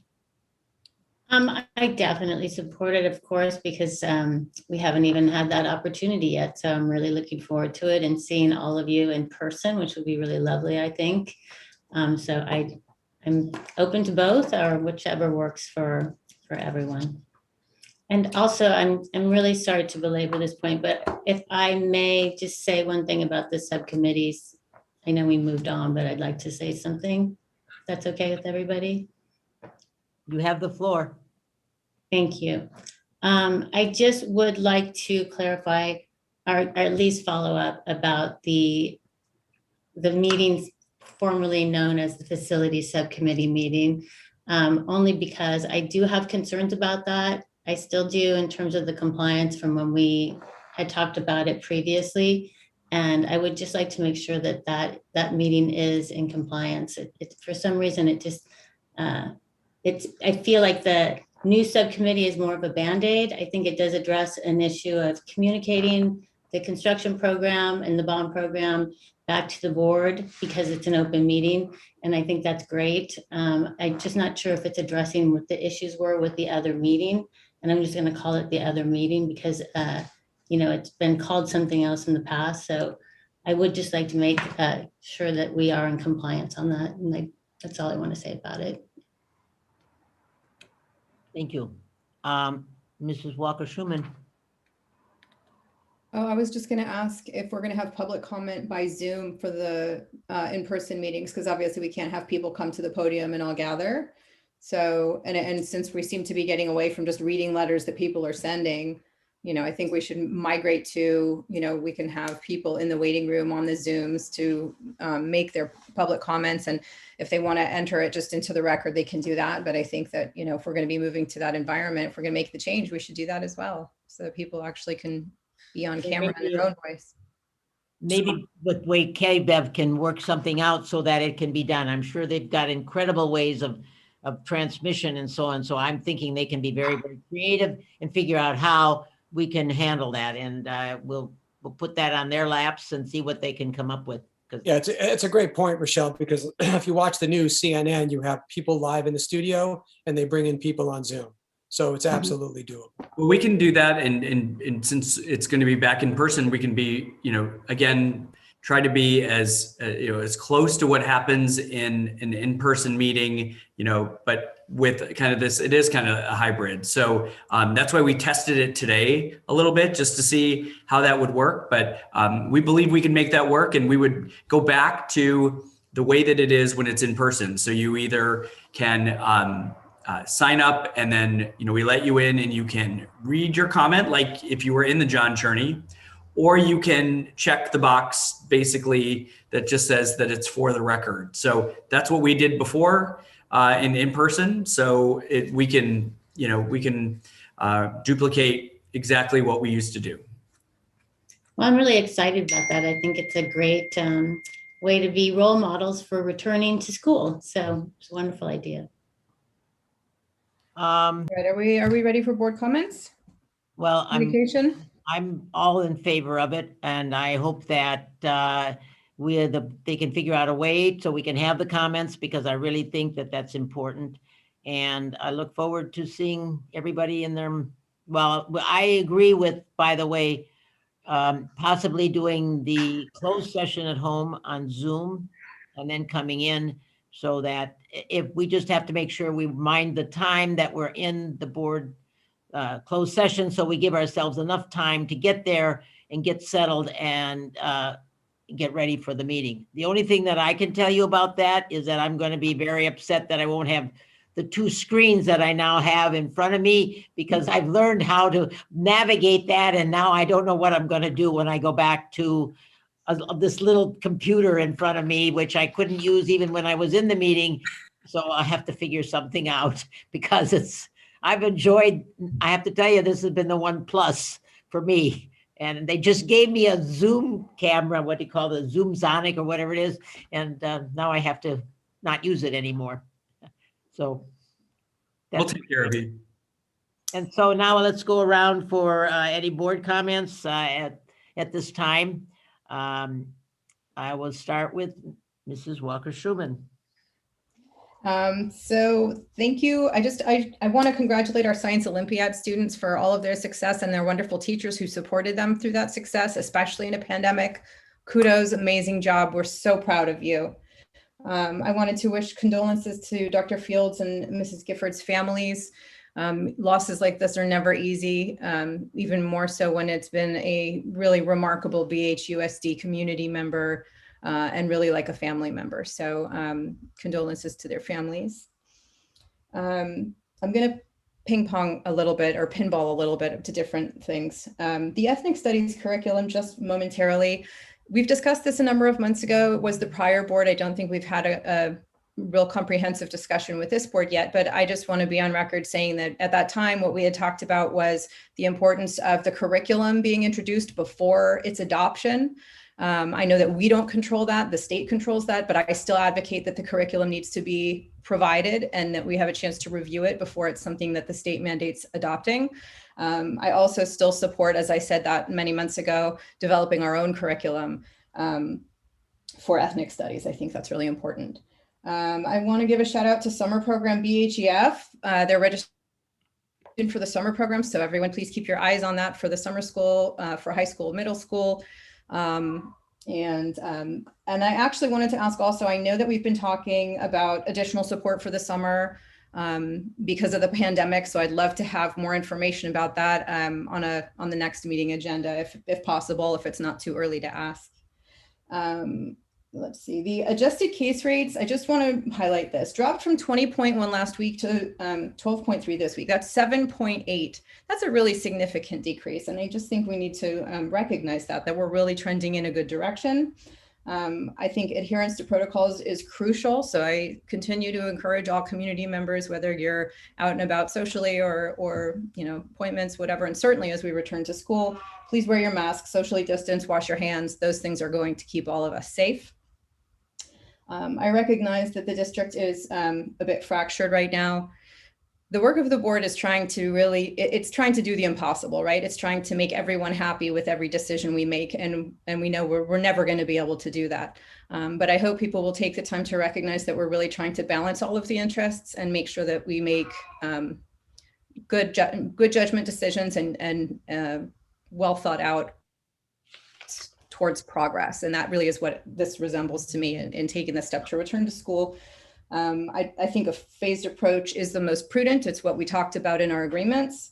The struggles that we're hearing from different stakeholder groups are remarkably the same things that we're hearing from teachers and parents. The top two issues are childcare and mental health. So instead of looking at us on opposite sides of the same coin, I would encourage everyone to recognize that we really have the same struggles in our lives, and how we resolve them together is going to be a more positive outcome if we're not adversarial about it. Yeah, I want to read actually the part of the MOU from August 1st that Dr. Breggy had on his screen earlier. I think it's really important. This was our first agreement, this one from August 1st. And it said, it is the intent of the district and association to return to a traditional educational program as soon as is feasible, consistent with applicable state and local directives issued in response to this pandemic. That is really, really important. We need to hold on to that because that is what we've worked towards every single day since we made this agreement in August. It says it is anticipated that the return to traditional program may occur in phases and may include remote and hybrid instructional and support models. Guys, we're there. This is something to celebrate. And I know everyone has different perspectives and we all want people to feel safe. We need to work together to do that, but I am absolutely confident that this is the right direction. And I also want to give a shout out to my colleagues, not just this board, absolutely this board, but also the prior board. Every decision that we have made for the last 12 months in regards to COVID was completely unanimous. It was a 5-0 vote every single time. So I appreciate your consistency. I appreciate your honesty and the great conversations that we've had all the way along. And it makes me very proud that we can be unified in taking the steps forward that are necessary to get our kids back into in-class learning. So that's all I've got. Sorry to be so random in my different topics. Next time you get to go last. You chose the order today, so.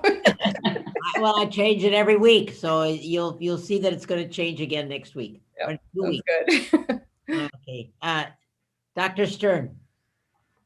Thank you, everyone. I think that one thing we all should be aware of is that we are creatures of habit, and that when it first happened that we were shut down almost a year ago, everyone was rattled and there was a lot of decisions to be made. And I think that what's interesting is that many of us have acclimated, teachers, students have acclimated to really a suboptimal situation.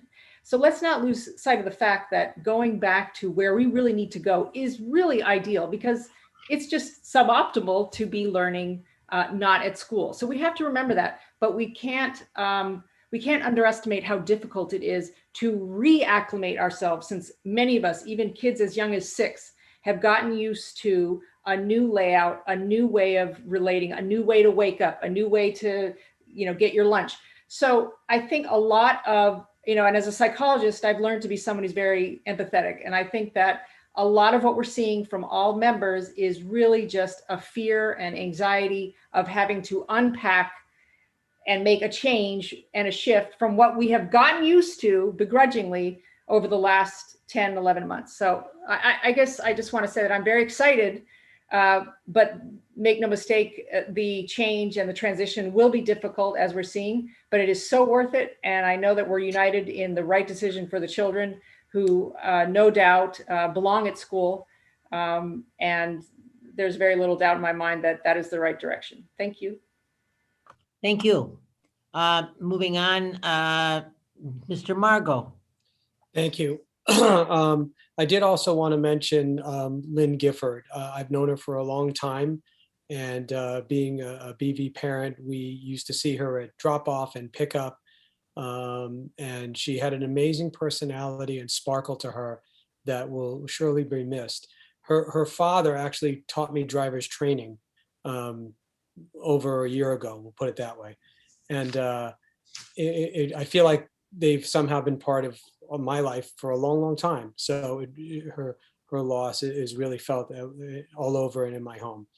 From the tone of the public comments tonight, it is rather evident that we find ourselves divided in our community and divided in our district. Unfortunately, this is not a peculiar place to find oneself anymore. Since last August, our staff has worked together to plan for the moment we return. Now, that moment is here. Our plan was cohesive, designed with all stakeholders' involvement, and communicated thoroughly. I don't think anyone expected the CDC to change its recommendations and subsequently the state and the county, but they did, and here we are. I would like to remind everyone that adapting and pivoting in challenging situations are the keys to survival and success. A former colleague of mine once said that, quote, every decision he made put students first. We need to continue repeating that mantra. If we expect to be a district that promotes and exemplifies leadership, now is the time to lead. As wonderful as our conversion to virtual learning was, obstacles and all, I am confident that our transition back to the classroom will be just as impactful for our students. I hope our district and our community can find a way back to unity and continue on our track record of excellence. Thank you. Have a great week. Thank you, Mr. Margot. Very nice. Okay, Mrs. Wells. Thank you, Mrs. Marcus. Well, first, I'd just like to add one point to Tristan's about the ethnic studies, and would just like to emphasize that we include the community, as Dr. Briggy, you had mentioned earlier, that I think it's so important as we look at that, how we are going to incorporate that into our curriculum, that we make certain that we speak to the community and that we listen to them and include them in how we develop that program. So I'd just like to emphasize that. And then I think I'm really excited about the adjusted case rates coming down. And it's really, I think we've all been waiting for this, and it didn't seem like it was coming this quickly, but it's definitely welcome. And I really believe our children deserve the best educational experience that we can provide, and that is in-person learning. And it's really our priority. And really the bottom line is that we need to reopen our schools. And the state, the county, as we've already discussed, the CDC, they're all in agreement. The safety protocols that we have in place will allow us to bring back the teachers and the students safely, which has always been our goal. And we have been seeing nationwide that there are districts that are doing this, and they are showing us that it works. And around us in our own neighborhood, we are seeing schools that are planning to open, that are already opening. And I really believe that this should be our focus. We see a lot of research where we hear about the students who are really suffering emotionally and intellectually with in-home learning, and it's really difficult for them. And we have an opportunity right now that we can address this problem for them immediately. And that's really exciting that we have this time right now. And I'm grateful for our board that we have been united and very clear, along with our superintendent and his staff, about the return to school. I know it's a lot of work, and I really appreciate all your effort, and that the notice came to you so late, and that you have just risen to the occasion. And I really appreciate our teachers. They've done a phenomenal job in delivering education in a way they've never, ever been asked to do. And I absolutely appreciate the work that they've done. But I really don't want to lose the focus that our focus is on the children. And we really need to focus on their well-being and getting them back into school. That's all I have to say. Thank you, Mrs. Wells. I guess it's my turn. Well, first of all, I didn't have an occasion to know Mrs. Gifford very well. I met her once. I do know that she was a very energetic, very warm, and she always seemed to know what a child needed to know or how to treat a child so that they would grow and develop. She was just very, very intuitive in that way, as far as I know. I'd like to talk a little bit about Dr. Fields, because I had the opportunity to work under that man, and he was really something else. First of all, he always called me when he'd reach me, "Hi, babe." And I never understood, but I thought he said that to all the teachers, especially the female teachers. He had a very warm, receptive way about him. A couple things that I remember about him, his desk was always so neat and there was no clutter. And I kept thinking to myself, how can you be like that? How can you not have clutter on your desk? Look at my desk. It's always messy. And I'm a teacher. He loved sports. He was a great sportsman, and he loved to talk the college and the professional results on Monday morning with you. He was a quarterback as far as knowing all these things. And one of the things I remember most about him, if you had an idea and you went to him about it and you said, "I'd like to try this," and he really thought you had some, he didn't stop you. He let you go with it. And you always appreciated that. So and by the way, when he had a chance, he was without an assistant superintendent for about 4 months at the start of a school year. And they were fighting over, he and Steve Fisher were fighting over who they could get to be the assistant superintendent, as assistant principal. And they both wanted Mrs. Marcus.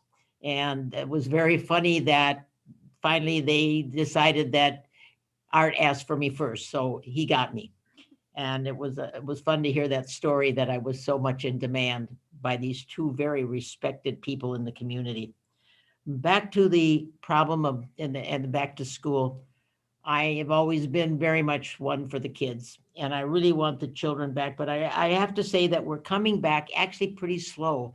We're bringing back the TK2 for a couple of days so they can be there on the campus. As much as they'll be there on the campus, they'll be in this building and they'll be there. And then we're going to bring back the 3 through 5. So we're sort of phasing it in, and I like the feeling of that a lot. I'm sorry that that the board has been very specific about the fact that they are very united. And for that, I am very grateful, because I guess it has fractured the community, as Noah said, and that nobody wanted to do that, least of all me, because anybody that knows me knows that I don't like to have any confrontation. I don't like to have everything's not nice and easy and smooth, and this has not been easy and smooth, as we know. I am thrilled that we're going to be coming back to meeting in person. Just one problem, I don't know what I'm going to fit into anymore, because being home and everything, the clothes may not fit anymore. So I'm going to have to be very creative. And last but not least, at 8:20 tomorrow morning, I just got notified that I get my second vaccination. So I'm going to be getting up early tomorrow to go to Dodger Stadium, and my son will be driving me. So thank you all for bearing with us tonight. I appreciate your patience. It was a little longer meeting, but I think we were able to accomplish a lot. And our next meeting will be in person on February 9th. It will be, we will be in person, but I believe the community will be watching. March 9th. What did you say? March, not February. I meant March 9th, right. I'm getting tired. It's been a long day. So I wish you all a wonderful week. And did I hear you say you were getting the vaccination, Dr. Breggy, or is that? No, so I'm glad that you're asking, so I can be very clear. I am not getting a vaccination tomorrow. I will, but not right away. I was.